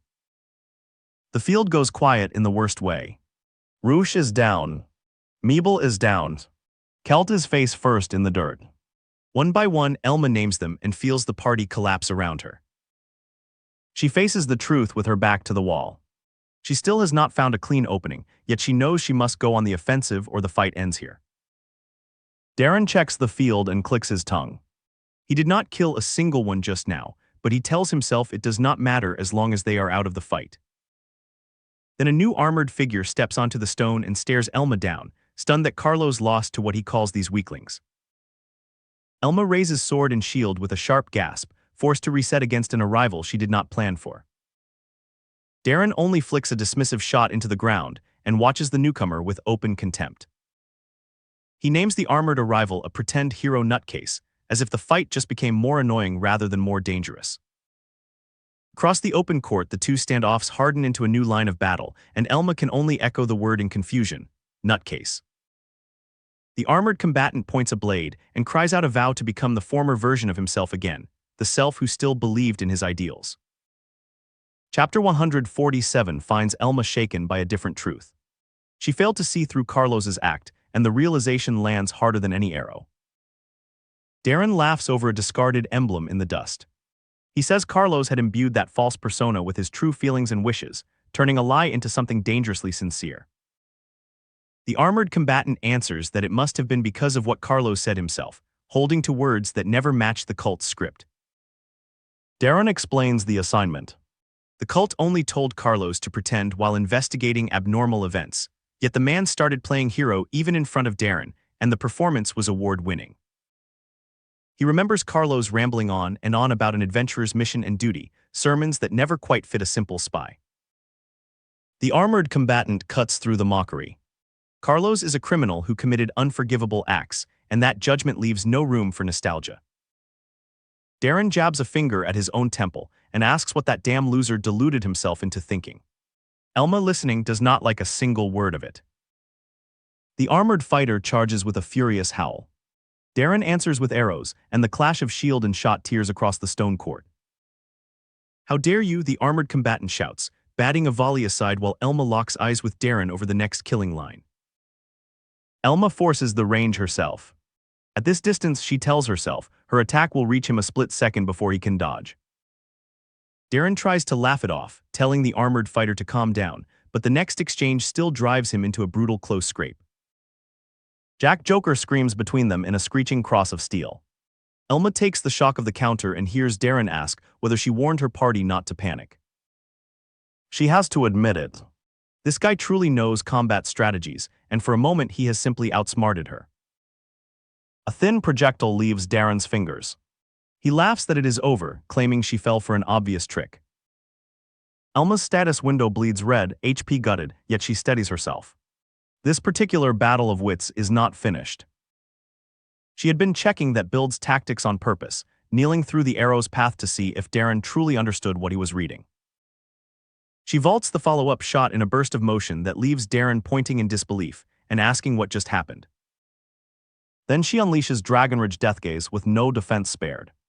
Black motes swarm the court as Darren mutters that she finally pulled it out. He clocks her survival math out loud. She calibrated her HP with knife exchanges instead of eating poison arrows, and somehow she still refuses to die.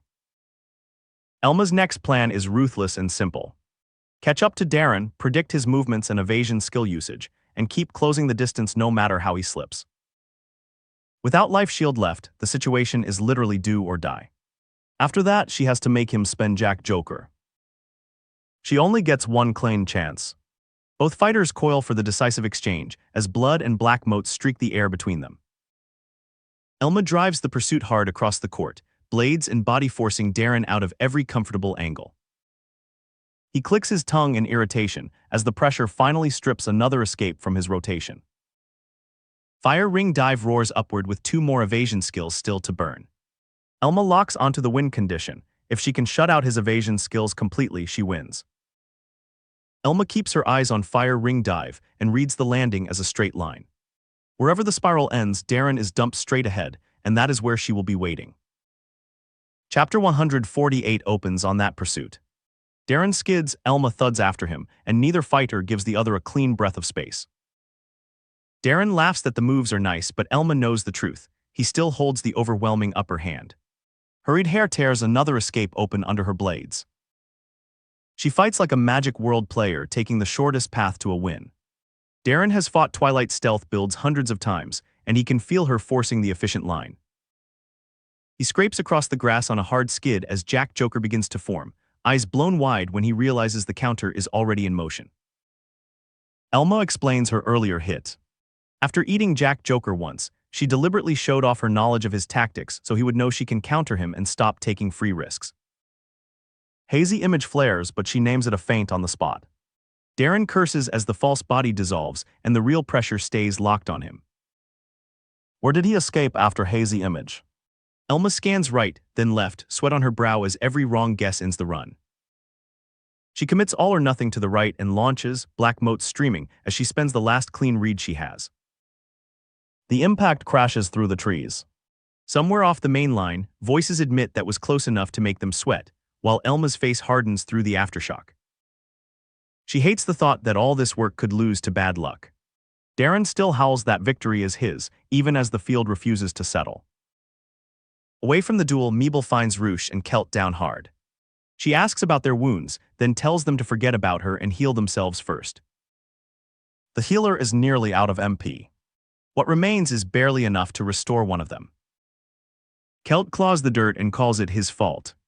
Meeble will not let him keep moping forever, and she decides healing him is the more effective choice. His eyes open. Across the court, Darren jabs a finger and swears he will remember the name Heavy Knight Elma's. Healed Kelt crashes back in with hurried hair, steel ringing as mentor and traitor meet at knife range again. Kelt calls the old habit out loud. When Darren panics, he always picks his dominant hand side, and that has not changed. Meeble closes her eyes and stakes everything on the recovery she just spent. She is counting on Sir Kelt.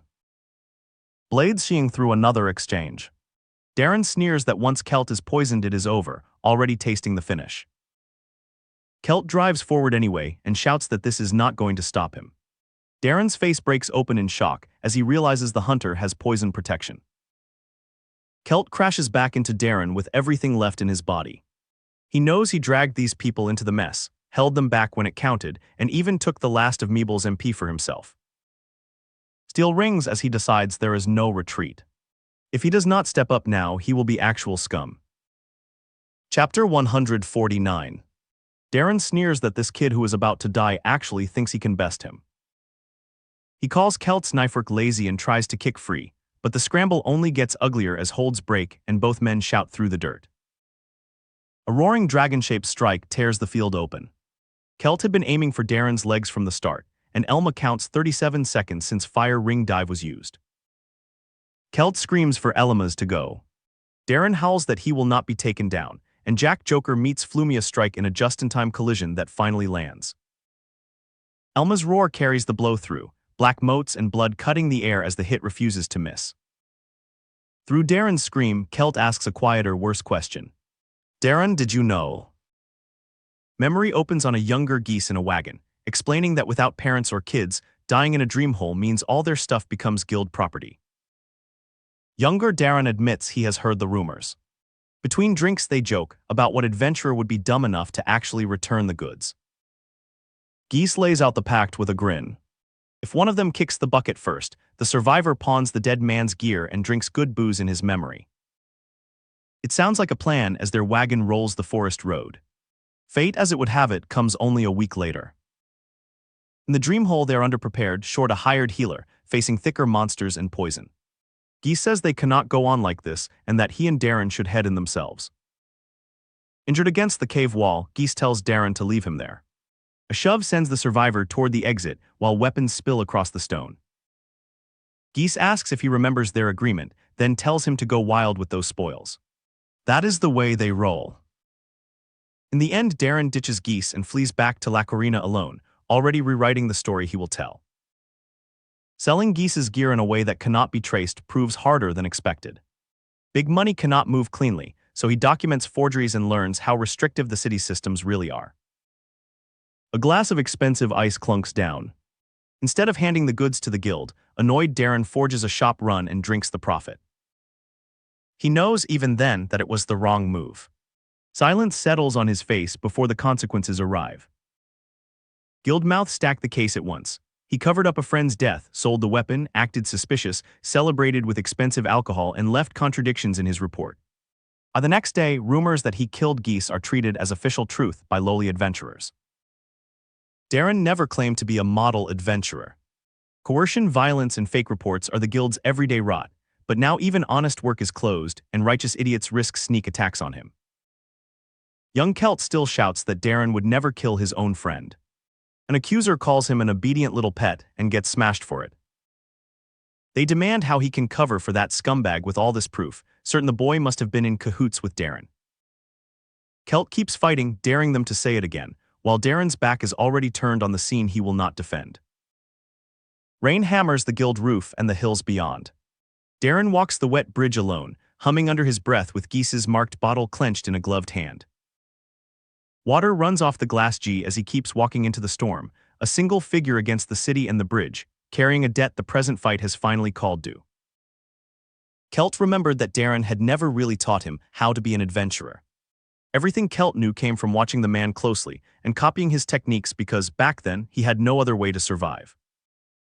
One memory took him back to his usual drinking spot, where Darren had arrived, drunk far more than normal and become even more troublesome than usual. Then Darren gave him a brutally cynical warning about the people in their profession. He told Kelt never to trust fellow adventurers. In Darren's view, honest fools died first, while the violent and the sneaky endured. He called them gutter ranas and insisted that kindness always came with a price. Darren said every favor had to be repaid, not for the other person's sake, but for Kelt's own. Anyone who kept exploiting goodwill would eventually find himself abandoned with nothing, and no one left. Yet when danger came, Darren unexpectedly protected him. He said that even a brat like Kelt might someday find one trustworthy comrade if he remembered that lesson. Kelt had carried those words with him ever since. Back in the present, Elma's assault drove Darren to the ground. He could not understand how he had lost, and his weapon slipped from his hand while Roosh warned him not to try anything suspicious. Darren raised his hands and surrendered. He claimed he was only a mercenary working for money, and offered to reveal everything he knew about the cult. For a moment, Kelt and Elma appeared to lower their guard. That was exactly what Darren wanted. He lunged without warning and admitted the surrender had been a lie, but Kelt and Elma were ready. Their coordinated counterattack smashed through his final desperate gamble. Darren fell and Kelt gained 2,498 experience points, jumping from level 85 to 87. Mabel's skill had struck Kelt too, but he assured her that the hit had served their plan. Standing over his wounded former mentor, Kelt told Darren that this was not the time to turn away. With their battle settled, the promotion examination finally came to an end at the monument. Outside the Forest of Selection monument, exhausted examinees milled about the fence, while carriages and tents marked a temporary camp. Chapter 151 opened on that battered aftermath. Two battered adventurers leaned on their weapons by a waiting carriage, and a cat-eared armored fighter checked a fallen comrade on the ground. Elma stood apart against a wall, blonde hair and star-marked coat catching the light as he kept silent watch. Roosh wandered over with a snack in hand and called out to the glum survivors. She said they looked pretty down, then asked whether they had run away too. A sweat-slick examinee started to protest that they had not fled, but Elma cut through the self-pity. He said reality was not so easy, and that dreaming of a noble's favor to turn their lives around had been far too soft a plan. The survivors slumped beside the wounded and asked who could possibly pass such a hard exam. Elma drank and admitted he honestly had no clue what the attackers were trying to accomplish. Another examinee answered that the test definitely had not been easy, while the group gulped water and rested against the wall. Softly he added that they had all been through a lot. Elma's thoughts turned colder. House Halrod was hunting adventurers who could fight in a great conquest, yet bringing lower B ranks along would obviously do nothing but sacrifice their lives for nothing. He and Roosh left for the Forest of Selection Guild base, a broad tent flying eagle banners among supply crates and wagons. At the entrance, a guard recognized the heavy knight, and Elma demanded an emergency audience with the guildmaster. Inside the office, Lady Halen sat among stacked papers as the party burst through the curtains. She looked up, recognized Elma's and Roosh, and heard Elma say he had an urgent report. Elma told her they had just been attacked by a man they believed belonged to Dreamgod's vanguard. Helen's face hardened as she realized the enemy had finally shown up. After they laid out everything, Elma named Darren, explained how the hunter had joined the vanguard, and described how they had barely beaten him after the ambush. Helen slammed a pen down, called them bold bastards, and said she would look into it at once, noting soldiers should already be patrolling near the monument. She asked if they knew anything else about the hunter who had joined those ranks. Kelt stepped forward, head bowed in anger, and said this had happened because the guild did a shoddy investigation and let Darren get away. Kelt strode closer and accused Darren of killing someone in the past. He shouted that if the guild had arrested the man back then, that would have been the end of it. A subordinate snapped at him for speaking to Lady Halen like that, while Elma grabbed Kelt and told him to stop. Halen only laughed and said she bet petty conflicts between adventurers had never even reached noble ears. Turning back, she said she saw that Kelt had been involved in that case, and claimed she already had a grasp on most incidents that had occurred in La Corina. Halen explained the real reason the guild had not moved on Darren. It was not that they took robbery inside parties lightly, nor that they ignored a border crossing. The official finding was that his partner's death had been an accident. Kelt refused to accept it. He insisted Darren had acted suspiciously, tried to kill him that day, and then fled. When Halen said the crime was merely embezzlement, Kelt's eyes went wide and he shouted in disbelief. She laid out the file. After monsters killed Darren's partner, he sold the man's weapon instead of relinquishing it to the guild.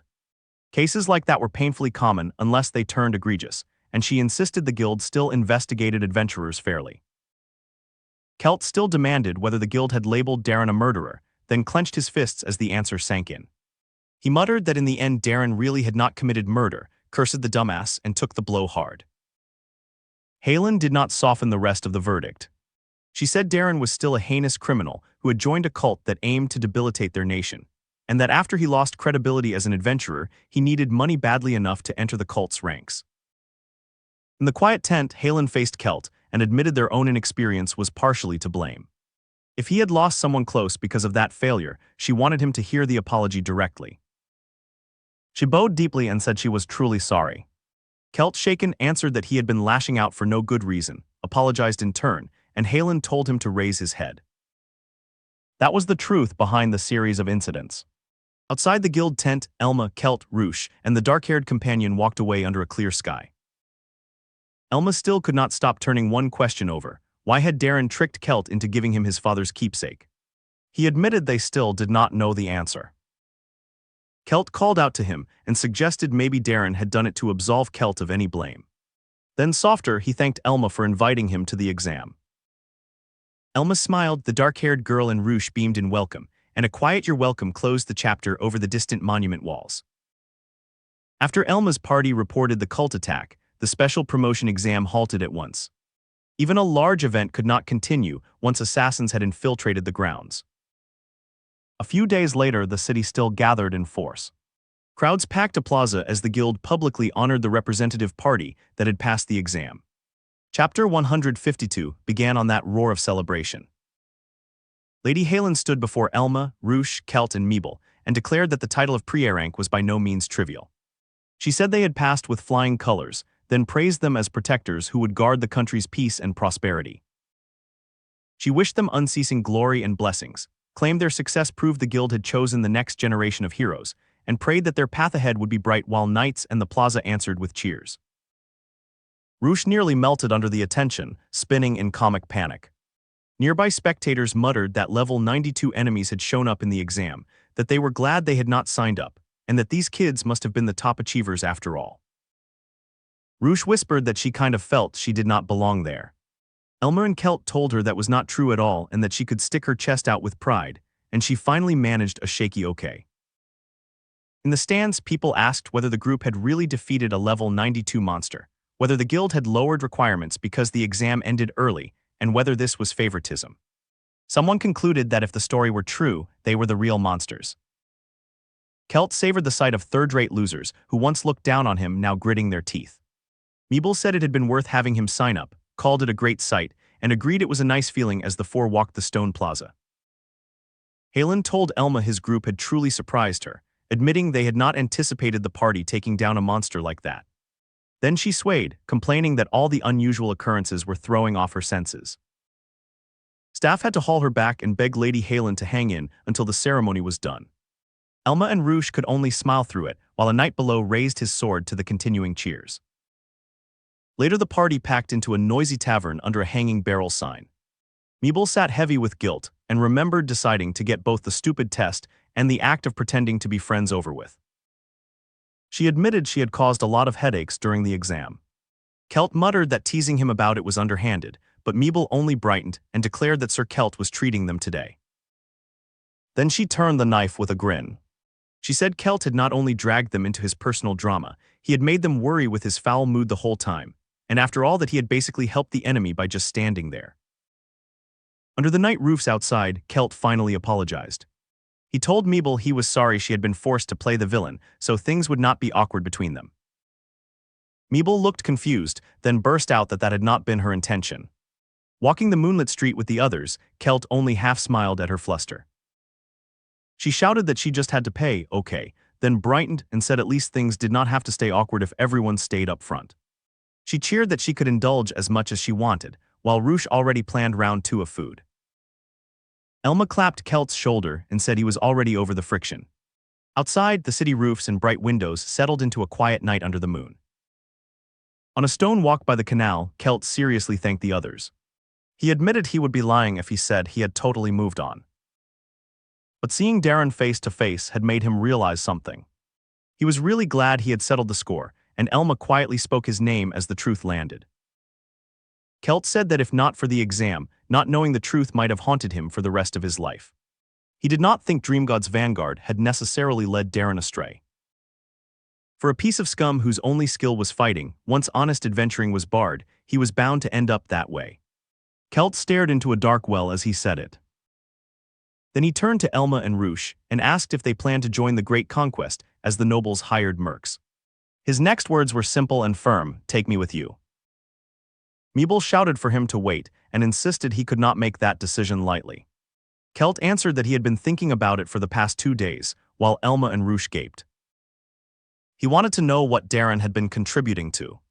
Besides, they had helped him with his personal stuff, and it would be really uncool to ditch them afterward. Elma shook his hand, thanked him, and said they would love to have him on board. Roosh lit up calling Sir Kelt's name as the three stood together in the night glow. Meeble looked left out and tense. Roosh cried Lady Meeble's name. Kelt told her she was not obligated to come, and Elma asked if she was sure. Meeble sighed good grief and said she guessed she would help out too. She claimed it was never boring with Elma and Roosh, and that she would be lonely if she were the only one left out. Then her dark humor landed. Sir Kelt looked sharp but spaced out a lot, and he could very well get hit by an arrow out of nowhere. The others scrambled to laugh it off as Lady Meeble's usual grim joke. Elsewhere, glowing eyes watched from a forest cave mouth. A massive beast snarled and lunged through the trees before a single slash cut it down across the distant hills. At Count Edvan's training ground, the corpse still smoked while a cloaked fighter stood over it. A carriage waited nearby as a messenger brought Count Isis a sealed letter from Count Harden. Isis read the proposal to employ pre-A-rank adventurers as the main force of the Great Conquest and understood at once. That was what Harden would do, making the most of everything at his disposal. He decided they would make this Malice's debut, calling it a good opportunity to uphold House Edvan's strength as nobility while the slain beast cooled behind him. On a rough forest road, Count Isis rode in silence and answered his retainer's question without warmth. Indeed, he said, he was not fond of adventurers. Hooves and carriage wheels cut the dust as he listed their faults. He called them ignorant of the art of war, ancient theology, and divine protection, and said they lacked responsibility and resolve. They cannot be trusted, he finished, staring past the carriage curtains. If nobles assembled armies out of such riffraff and sacrificed them defending the country, then for what purpose did nobles even exist? At this rate, he warned, noble houses would be reduced to formalities, lose power and authority, and eventually disappear into the wilderness like abandoned stones. He admitted Count Harden would laugh and say times were changing. But what good was a crowd of adventurers when the country faced a true crisis? How many could truly swear to put their lives on the line to protect the kingdom of Nalsung? Isis said he had his doubts, and his monocled retainer could only answer with silence. As the carriage passed a stone gate, he muttered that he had become a grump and must be getting old. For this great conquest, relying too much on Harden would make him a laughingstock. Then he declared, Malice and he would display their might in front of the other houses. The retainer agreed that in a short time, Lady Malice had already distinguished herself as next head of the family. Beyond genius swordsmanship, she was rumored to be the second coming of the first head of House Edvan. The carriage rolled on through the trees, as the retainer added that she had an insatiable hunger for strength. She had also single-handedly defeated multiple dreamlords. Still, the retainer pressed whether Isis was sure about this path, because Lady Malice was. The image of a dark-haired swordswoman standing over a slain monster answered without words. Isis named the title himself, the blood-stained princess right. He understood the concern, called his earlier tone rude, and asked forgiveness. Then he admitted he had made Malice feel inferior for a long time, and that her bad habits were partially his fault. But one day she would become an outstanding individual supporting, not only House Edvan but the entire country. After all, he said under a sky of birds, Malice is. At House Halrud, a laughing count celebrated young Elmas. Having him on the team was reassuring, and he was glad Elmas wanted the great conquest, because the heavy knight had already turned the tables on 2 agents of Dreamgod's vanguard.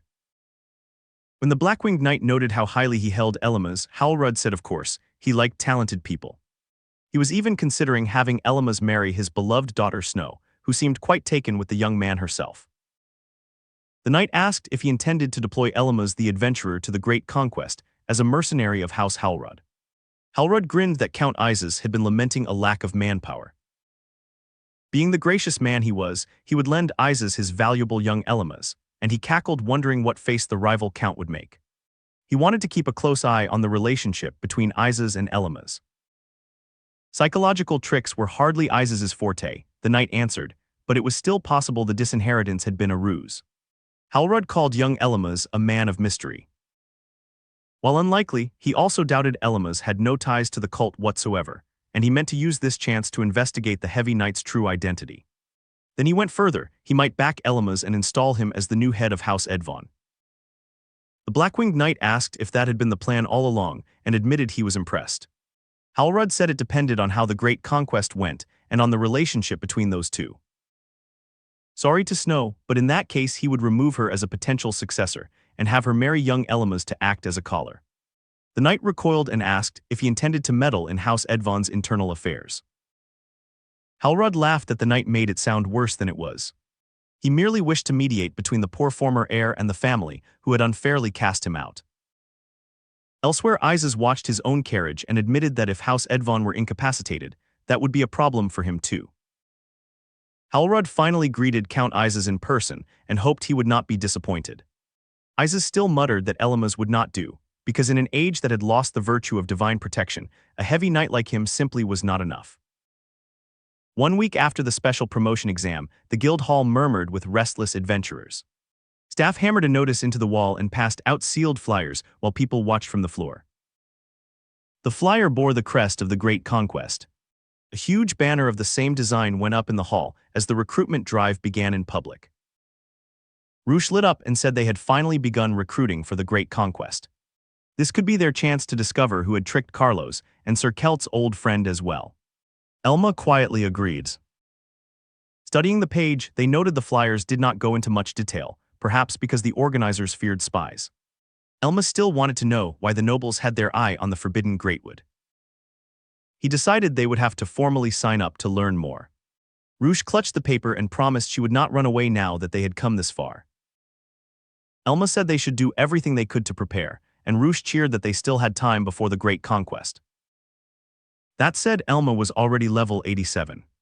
To level up fast he would need monsters even higher than that, enemies at level 90 and above. His mithril sword and Death Commander's shield were already strong enough, and he did not need skill books right now.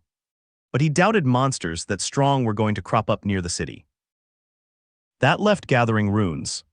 He explained they could quickly upgrade their weapons with them, and Roosh immediately wanted to start searching nearby dream holes. At the request board, a level 80 investigation notice caught their eye. Lady Matilda turned and greeted Sir Elma's and Lady Roosh by name. Elma and Roosh congratulated her in return on her promotion to Pre-A rank. Matilda said that even without the new system they would have become a rank soon, and she was sure of it too. The request asked them to investigate a monster summoned by an adventurer after a merchant's carriage was attacked in the forest near La Corina. Elma called it an unusually worded request. In the magic world, he said, there were very few ways an adventurer could summon a monster. Matilda admitted she had never heard of such a case. Apparently an adventurer had used a valuable item to summon a monster in the nearby forest, failed to control it, and fled for fear of a major incident. The monster remained on the loose, much to the detriment of others. Elma's gauntlet clenched. This was just what he had been hoping for. He had given up on finding one in this world. He named it aloud a contracted beast. Matilda jolted, then called him a knowledgeable one. Elma smiled that normally those items took huge effort to obtain, but if the beast was already summoned, that part would be easy. Contracted beasts were special monsters summoned with rare items. They gauged adventurers with a test of strength, and if satisfied they would join their ranks.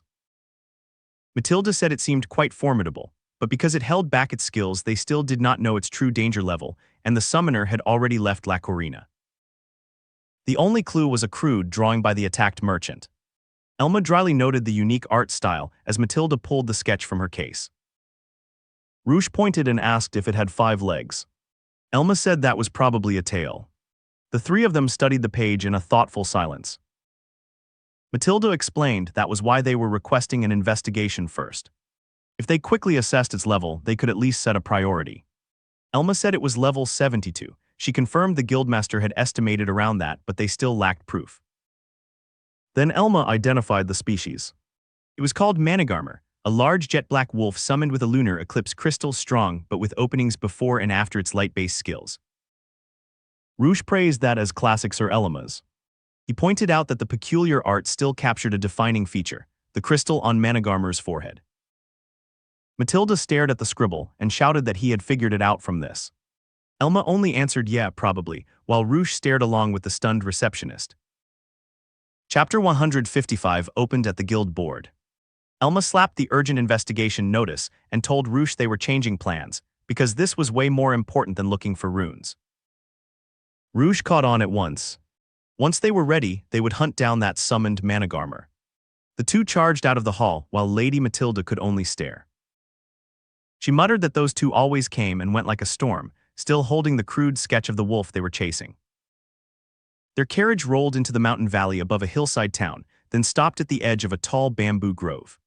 The path ahead was labeled the bamboo forest near La Corina. Elma and Roosh advanced on foot between the stalks. Roosh asked what kind of monster a contracted beast was, admitting she did not really get it. Elma said, long story short, the Manigarmer they wanted was an all-rounder that could fight at close range, inflict confusion and heal. Roosh saw the value at once. If they made a contract with it, it would be a great ally for the great conquest. Elma confirmed that if they proved their strength by defeating it, the beast would obey and could be summoned whenever they wanted. He checked a map marked with the attack site and said the merchant's carriage had been hid around here. He expected the monster to show up any minute. Roosh promised to keep her eyes peeled. Elma asked her to help observe the broken bamboo thicket around them, wishing Kelt were there with hearing booster. They could not call him on such short notice. He and Lady Meeble were both getting ready for the great conquest, so the two of them were alone on this hunt. Something dark whipped through the leaves. Elma noted that Managarmor emitted bright light when it used its skills, light that should be clearly visible with the naked eye. Instead, a shadowed attacker crashed in from above. Elma's shield rang as he parried the strike, and Roosh yelped in shock. Elma named the move at once. That was the shadow-walking skill. The enemy reeled back through the air above the Death Commander's shield. Shadow-walking erased presence and let the user leap from shadow to shadow. Facing a ninja-class fighter and a bird-masked companion, Elma asked if they were after the contracted beast too, and who they were. He tagged them as Fuma. He judged the ninja a few levels lower than himself. But the man stayed calm, which could only mean he was not alone. Another attacker with a heavy club rushed Roosh. Elma shouted a warning as she set her stance in the bamboo. Roosh answered with acrobatic amble, flipping through the stalks and cutting the charge off. She demanded to know who these people were. A so-called assault priest stepped in next, a large fighter self-buffing with support magic and carrying a spiked mace. Elma called it a build with steep highs and lows, and muttered that the pests were stubborn after he thought he had taken one out. Blows thwacked through the grove as the strangers pressed harder. Level-wise, Elma decided these guys should be among the best of the B ranks. Yet he did not recognize them at all. In other words, he concluded as more silhouettes closed through the bamboo, they were not part of public society. In the bamboo forest, Elmas and Roosh hold the line as the failed attackers regroup.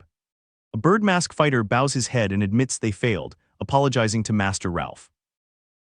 Ralph strides forward with his people and says this failure is unlike Freed. He asks if they let weak-looking humans beat them and labels himself head of the shadowy clan Profound Lanterns, Ralph the Rakshasa. Elmas mutters that things are getting ugly, counting 2 against 5. Close on Ralph's cold face, he asks whether they have gotten rusty since they last fought humans. Roosh asks who these people are, while Elmas wants to see their next move. Jordan, antlers sharp and eyes eager, offers to crush their limbs and ditch them in the forest. Jordan's weapon slams the ground with a bam, but Freed snaps her name and calls her too hot-blooded. He begs Master Ralph to let him handle the negotiations, and Ralph orders him to do exactly that. Freed steps out and names their group the shadowy clan Profound Lanterns.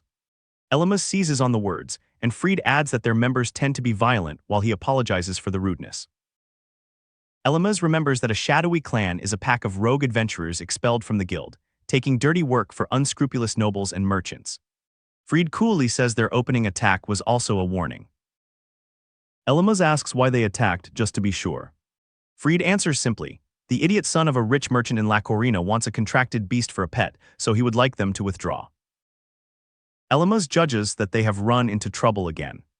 He rates the fighters as upper B rank and assumes their leader is a step above them, while knowing the guild only turns a blind eye for now. If the guild put its foot down, it could crush them instantly. Freed accepts that risk, but warns that attacking adventurers will not let them keep working. Jordan still wants an all-out war and a bone to pick with the guild.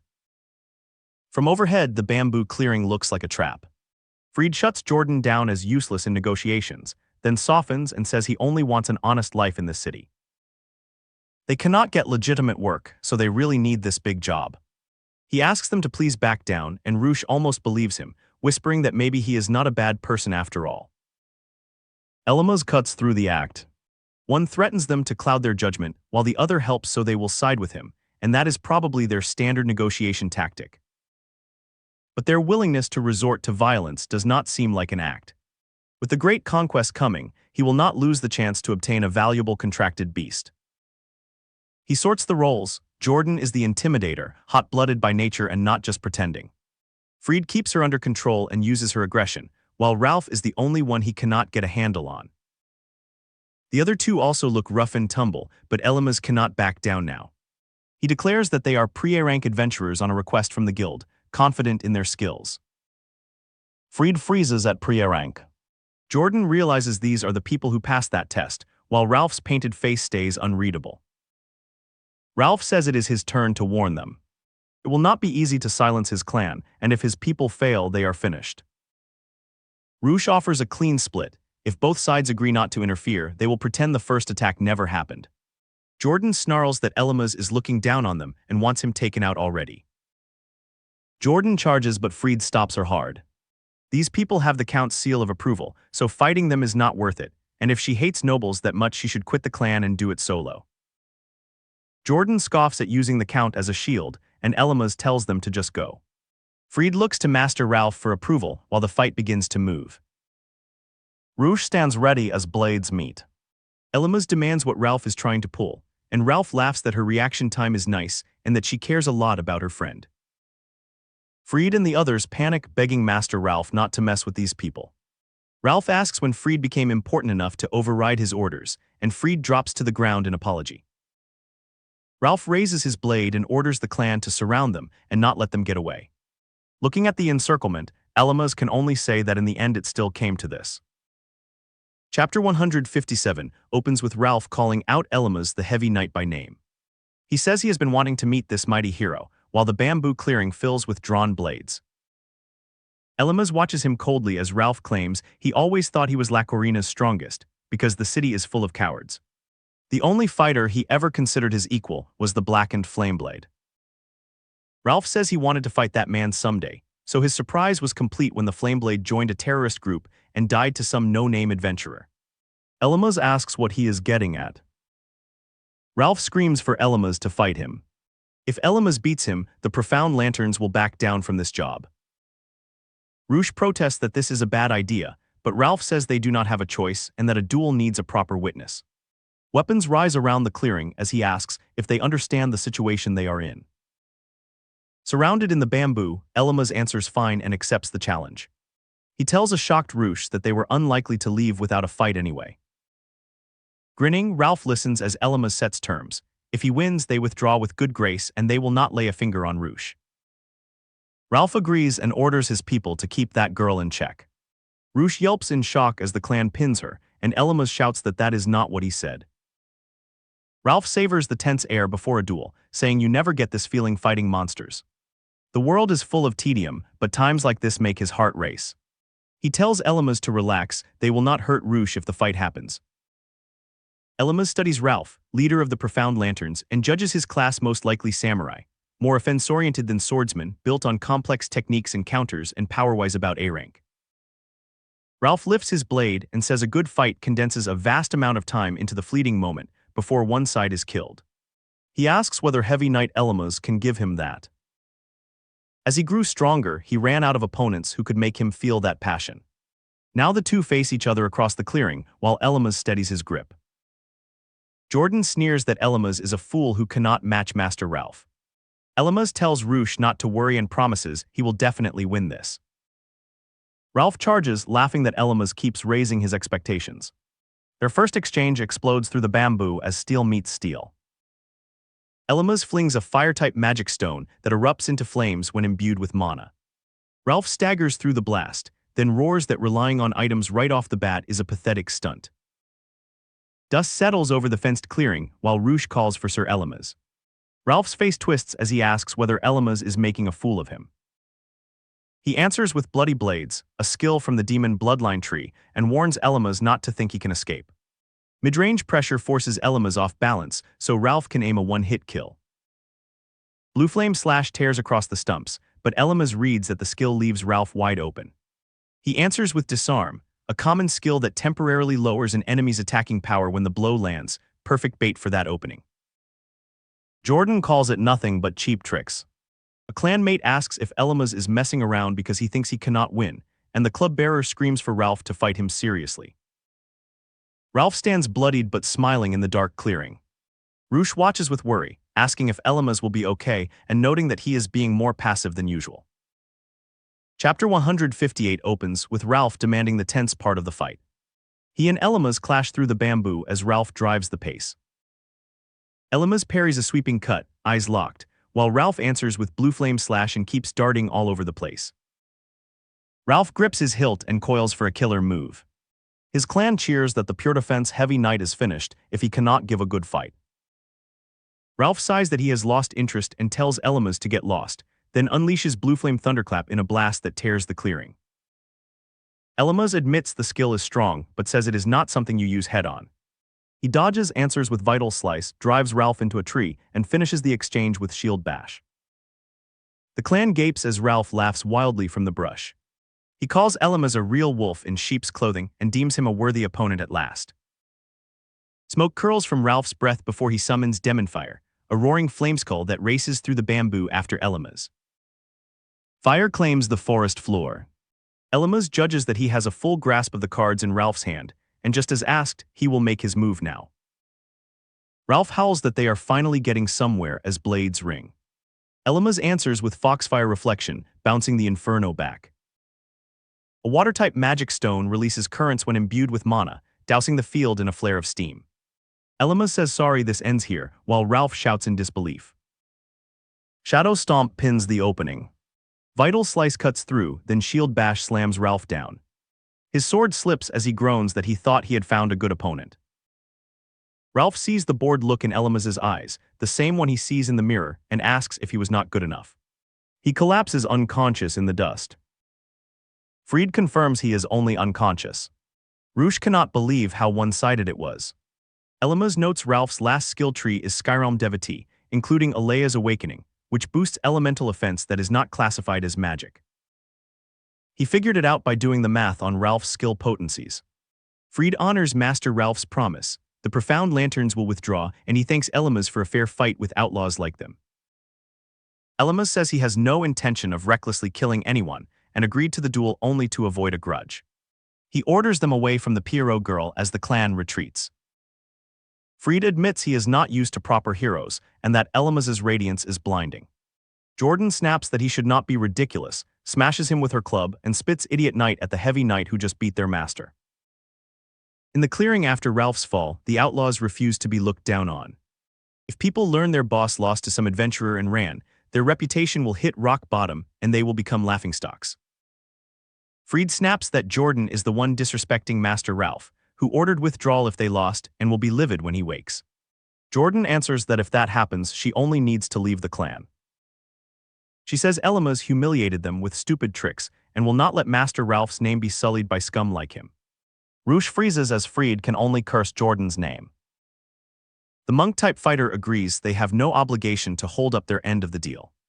They can finish off these two before Master Ralph wakes, because pride and dignity only make him cringe.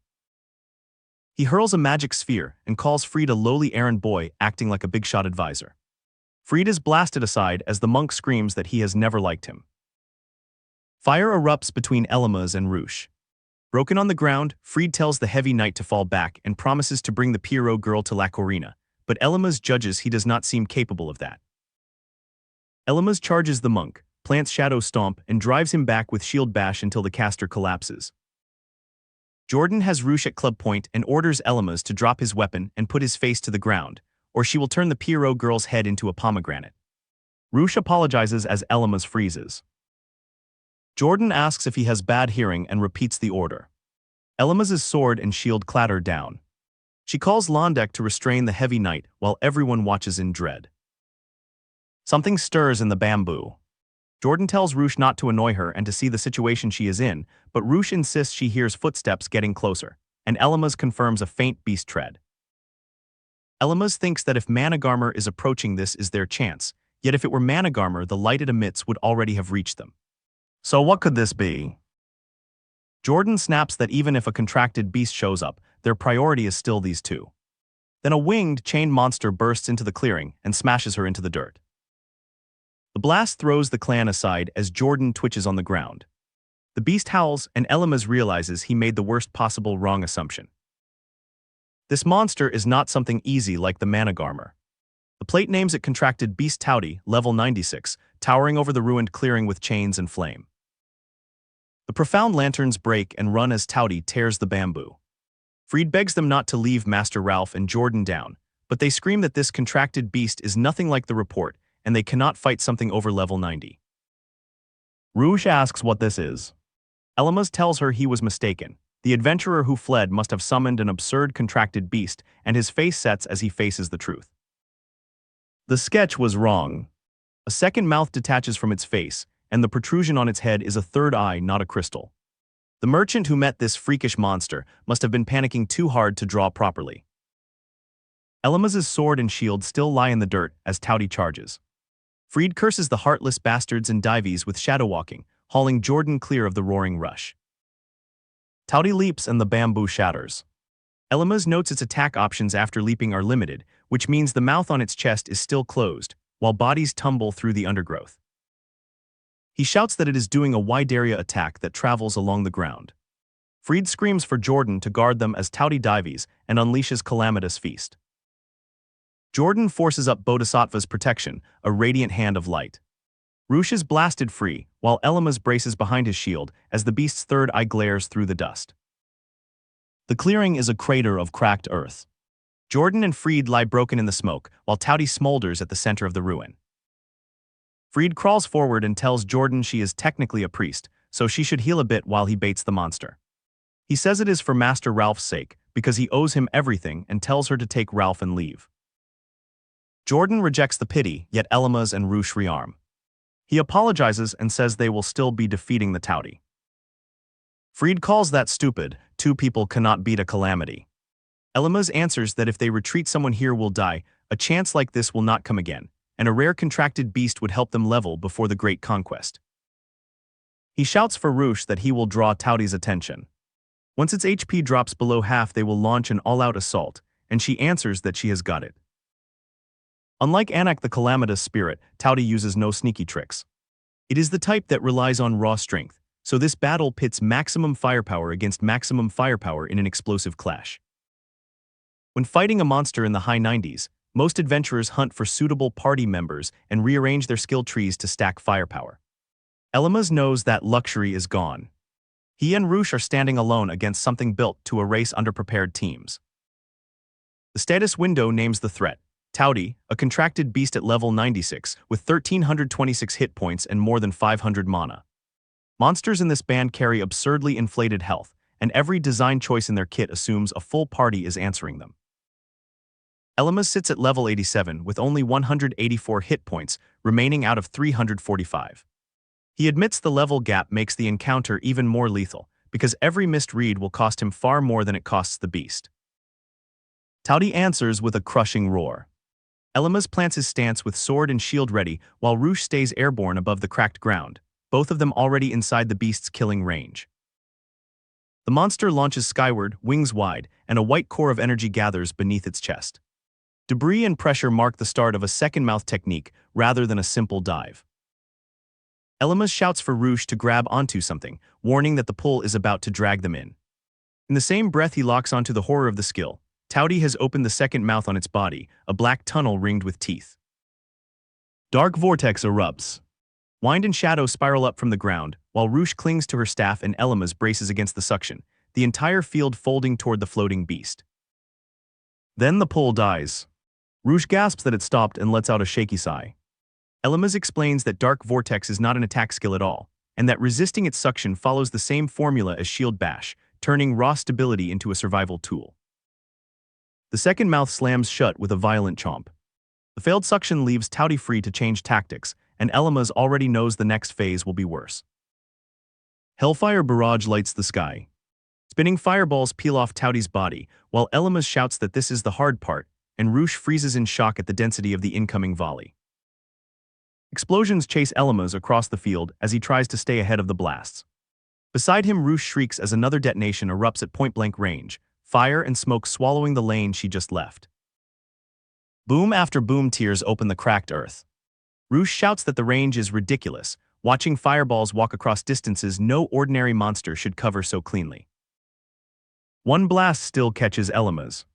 He grunts as the shockwave throws him back, his health bar dropping to 174 of 345, while debris and flame fill the frame around him. Rouge says she is barely getting away in time. Elma's answers that she will not make it at her current speed, and tells her to move as if she is dodging Towdy's gaze and mouth together, reading the beast's posture instead of the fire alone. Roosh locks onto the advice and yells that she has got it, weaving through another wave of exploding orbs while Tauti keeps raining hellfire from above. Elma's pins the tell. Tauti always looks in the direction it is aiming. The head turns before the shot, giving a half-second of honesty that a careful fighter can steal. More blasts hammer the ground and Roosh cries out for Sir Elma's. He answers by mapping the whole pattern, realizing this kind of attack is not random pressure, but a repeating sequence with safe windows. From the fourth hit onward, there is always a safe spot, because Tauti refuses to fire into the same place as any of its prior 3 shots. Predictability is the price of its overwhelming range, and Elma's starts planting himself where the next round cannot land. A fresh kaboom still rocks the field as Tauti dives through smoke. Elma's admits that because he does not meet the recommended level for this armor, his speed and evasion both take a hit, leaving pure dodging unreliable against a 96. But he refuses to treat the gap as fatal. Knowledge can compensate for the missing levels, and he is already betting the next exchange on reading Tauti one step earlier than the beast expects. When Tauti charges, Elma says he already anticipated it. He plants Shadow Stomp into the earth and drives forward with Shield Bash, meeting the rush with a wall of steel instead of another desperate retreat. The impact throws Tauti headfirst into the ground with a heavy thud. For a moment the level 96 beast is down, wings splayed and posture broken, far closer than it wanted to be. Tauti snarls as it lifts its head. Elma's holds his line and asks whether it is sure it only wants to focus on him, deliberately keeping the beast's attention locked while a second threat lines up behind it. Roosh answers with Dragon Slayer Drive, diving behind a skull-face strike as her weapon becomes a streak of light aimed straight into Tauti's back. The hit lands hard. Tauti howls as its health falls to 1138 of 1326, the first clean cut proving that even a level 96 contracted beast can be bled if Elma's and Roosh keep trading knowledge for openings. Roosh lands another clean strike and cheers that she hit, yet Tauti's health bar barely flinches, still sitting at 1138. Sweating, she admits the beast is really tough even after the previous exchange. Tauti answers with a full-throated roar that fills the battlefield. Roosh screams as the pressure hits her, already bracing for the next skill. Elma's plants his shield and tells her not to worry, raising life shield around himself. Lightning crawls over the barrier as he digs in and declares that he is ready now. He orders a split assault from the ground and the air, and Roosh snaps that she has got it.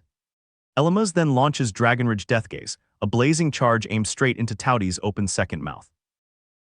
Shield Bash detonates on impact, flinging the beast while Roosh dodges free of the shockwave.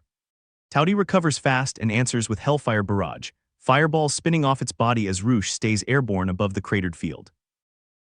Elma's closes with a hard sword swing that booms against Tauti's charge, then turns the exchange into a clean parry that redirects the beast's weight and keeps his footing. Blade raised and life shield still burning, Elma's tells Tauti he will not let it break that barrier so easily. The level 96 beast glares up at him, forced back into a slugging match. Above them, Roosh casts Stop Illusion, splitting into twin silhouettes against the sky. Tauti lunges and chomps one figure whole, only for the bait to dissolve while the real Roosh flips clear, calls that it picked the wrong one, and drives Dragon Slayer Drive into its back with a heavy bam. She drives Dragon Slayer Drive into Tauti's back with a heavy bam. Elma's praises the timing, telling her the strike was nicely done even as the beast rears up and opens the second mouth again. Elma's answers the exposed maw with no defense spared, pouring everything into a single driving cut. His eyes stay locked and cold as the blow lands through Tauti's guard. Tauti reels and howls. Its health crashes to 675 of 1326, finally past the halfway mark, while blood trails from its wings as it tries to climb away from the two fighters. Elma's recognizes the posture immediately and shouts that it is using the earthquake attack again. Calamitous Feast erupts beneath them, a vertical blast of dirt and force that tears the field open. The shockwave swallows Elma's and flings him through debris. Roosh cries out for Sir Elma's and asks if he is okay, watching him tumble through the exploding ground. Elma's rides the blast instead of fighting it, body skimming the shock front. He turns midair and bellows that he is fine, still armed and still in the fight. He tells Roosh the beast is down to half health and that they will finish the rest in one go. She answers that she has got it. From the tree line, Jordan and the other surviving adventurers stare in disbelief that a team of only 2 is overpowering a level 96 enemy.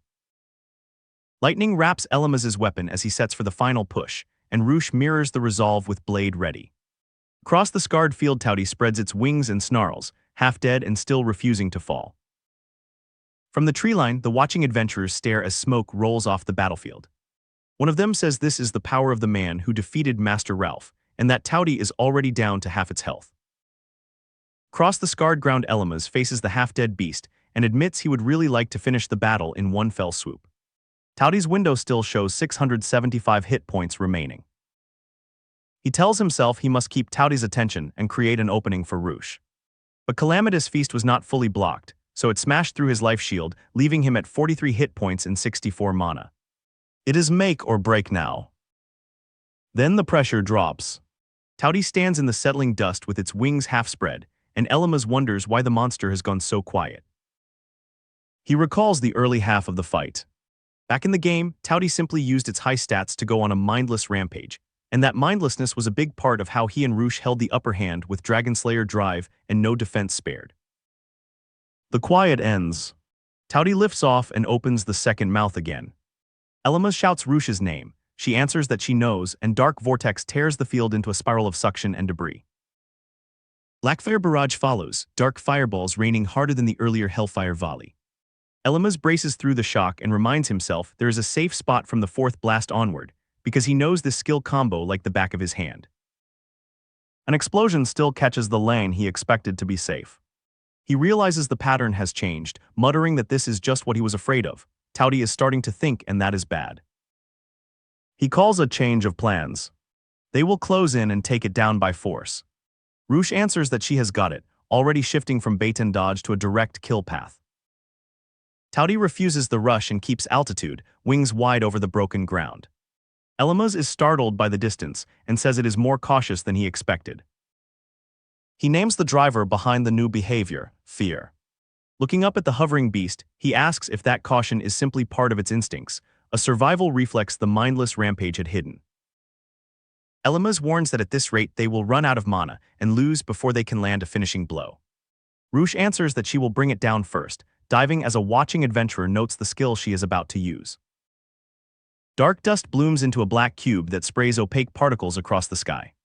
Roosh rides Dragonslayer drive into it, vanishing into the light-blocking cloud while Elma shouts her name. She hits the ground hard but says she is okay. Elma recalls that in the game Dark Dust was an offensive skill meant to blind the player and force a reckless brawl, blocking light inside its range. Roosh reports that she could not see anything in that black haze. Elma snaps that visibility is not the real issue, because the fight has already left the script he memorized. Blackfire Barrage ignites again inside the dust. Elma curses as a dark fireball streaks past his shield, detonating against the ground and forcing both fighters to scramble blind. Before, Blackfire Barrage could be predicted from where Towdy was looking. Elma carries Roosh clear of another blast and admits the truth. This monster is nothing like what it was in the game. Dark dust still hangs over the field like a solid black cube. Elma stares up through the haze and asks whether there is any way to destroy that construct before it decides the rest of the fight. He reminds himself that Towdy has weak spots, including the eye on its forehead. If they can land a surprise hit there, even this nightmare might end cleanly. Roosh cries out for Sir Elma's as fresh fireballs peel from the cube, shouting that it is firing again. She also points out the real problem: the beast is high up and completely shrouded in darkness. Booms walk across the cracked ground as Elma's and Roosh scramble. He argues that because dark dust impairs vision for both sides, Towdy should not be able to aim well either. But a sudden attack launches from the cover of darkness, and their reaction is delayed by the blind. Calamitous Feast erupts again, dropping Elma's to 19 hit points while he shouts that they cannot get away in time. Towdy has a wide-range skill it can fire without seeing its targets. A radiant hand of Bodhisattva's protection catches the blast, and a dark blur uses shadow walking to cut across the field. Elma looks up in shock and recognizes Jordan and Freed diving in to save them. Towdy snarls as the rescue lands. Elma thanks the pair while Roosh clings to him, then asks why they would risk themselves after already pulling their wounded out. Their bird-masked companion says it is their way of taking responsibility. Elma still presses the question of why, sweat on his face as the debt settles in. Jordan answers for their leader. Master Ralph claims the idea of owing people like them a favor makes him sick to his stomach, so saving them is cleaner than carrying that debt. Ralph himself strides onto the field, laughing that he is itching to take on that level 96 monster. He says no one could pay him to walk away from a fight this exciting. Roosh protests that it is too dangerous, and that landing an attack inside the darkness is not possible. Ralph brushes her off and claims the juicy role for himself, asking only whether they still need a hit on the weak spot. Elma understands the missing piece. Jordan is a Skyrealm devotee with enlightened eyes, a detection skill that lets her see through obstacles, which means Towdy's hiding place no longer matters. Jordan blanches and asks if he knew Master Ralph's skill setup all along, insisting that is how he kept the upper hand. Elma answers no, saying he simply read the potency of their skills in combat. Ralph howls with laughter and tells Jordan not to embarrass them with that nonsense. She apologizes to Master Ralph while Elma assigns him the weak spot role and says they are counting on him. Roosh still asks how anyone is supposed to attack a target that high. Ralph grins that he has tons of experience and that dealing with monsters is child's play, then launches toward the floating cube. He calls Jordan and Freed and shouts that it is time. Both answer that they are on it, snapping the profound lanterns into a coordinated assault under dark dust. The whole field moves at once. Ralph, Elma, Roosh, Jordan, and Freed surge across the broken ground toward the floating dark dust cube that still hides Towdy. Towdy's status still reads 693 hit points, already ticking the wrong way. Elma warns that they cannot take too long or the beast will recover its health, and that every extra exchange only whittles his remaining mana. Light flares inside the black cube as he admits this is not going to be easy. Hellfire barrage peels out of the darkness again, fireballs screaming toward the ground team. Elma shouts that he will draw its attention. Ralph answers that he will take half of the volley, because handling the whole barrage alone would be too tough, then asks with a grin whether Elma cannot trust him. Elma accepts the split and tells Ralph to take the left side. Both men smile through the explosions as they carve separate lanes through the falling fire. Jordan activates enlightened eyes and reports what she sees through the cube. Towdy wants them to engage inside its barrier, where the darkness favors the monster. Roosh panics that if they get that close the earthquake move will wipe them out. Ralph cuts her off and says that will not happen, already committing to a different approach. He calls for a home run and shouts Jordan's name. She answers that she is on it and launches him with Hollis home run, a bat swing of force that sends Ralph rocketing toward the cube. Ralph then calls Freed, who answers with wind-style blast, a spiral of air that adds height and speed to the launch. The dark dust cube still hangs far above the field. Roosh cries that it is still out of reach. Freed tells her not to worry, insisting Ralph would not make a mistake on a setup this clean. Ralph proves it with air step, planting a foot on empty air beside the cube. Lightning gathers along his blade as he faces Towdy through the barrier and laughs into the charge. Blue Flame Thunderclap erupts, a blazing thrust that smashes into the dark dust construct. On the ground, Roosh gasps that it is as if he does not feel fear, while Elma answers that Ralph is more numb to it than fearless, which makes him perfect for this role. Roosh takes the opening and drives Dragonslayer drive into Towdy midair. The beast howls, blood trailing from its wings, as it tries to climb away from the combined assault. Towdy snarl fills the frame, still trying to open distance. Ralph closes anyway and says he hates to break it to the monster, but that escape is already within his range. He answers with Flumia Strike, a sweeping mid-air cut that crashes into Towdy as Elma watches the finishing exchange light the sky. The chapter ends on that clash, the level 96 contracted beast finally forced into a corner by 5 fighters working as one.